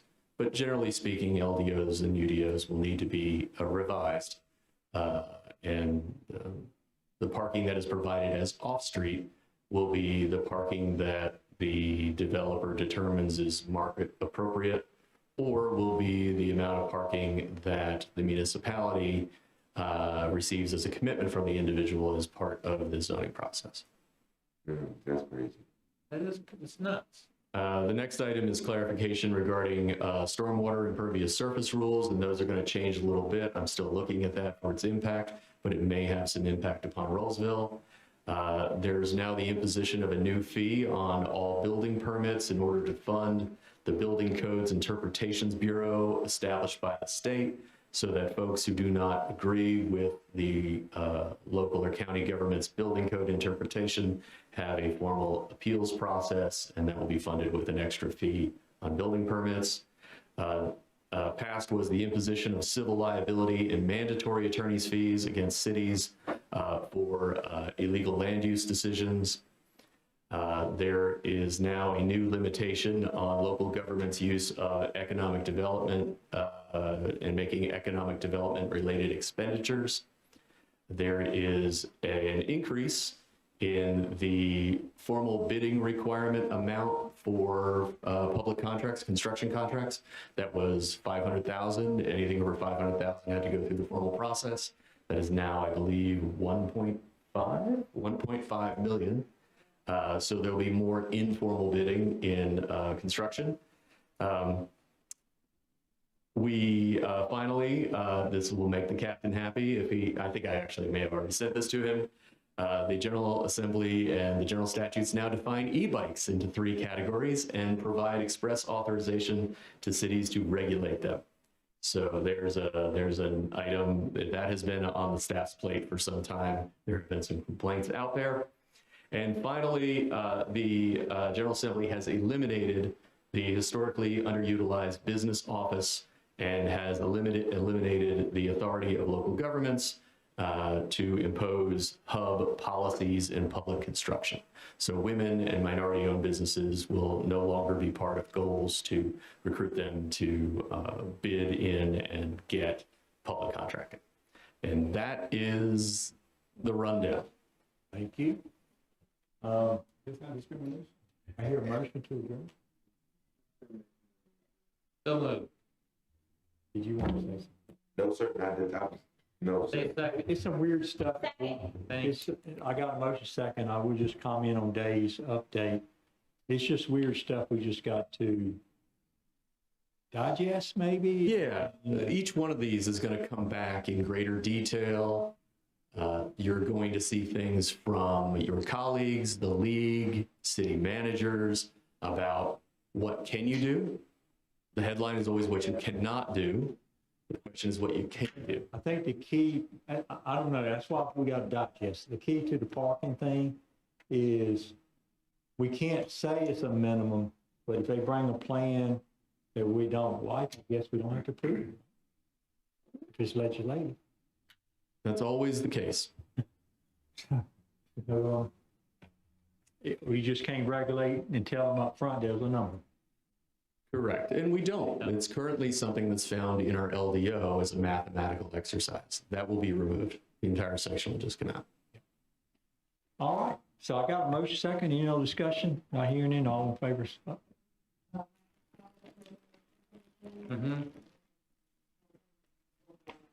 I've got a motion second, any further discussion? Not hearing any, all in favor say aye. So we're out for the night. And I'll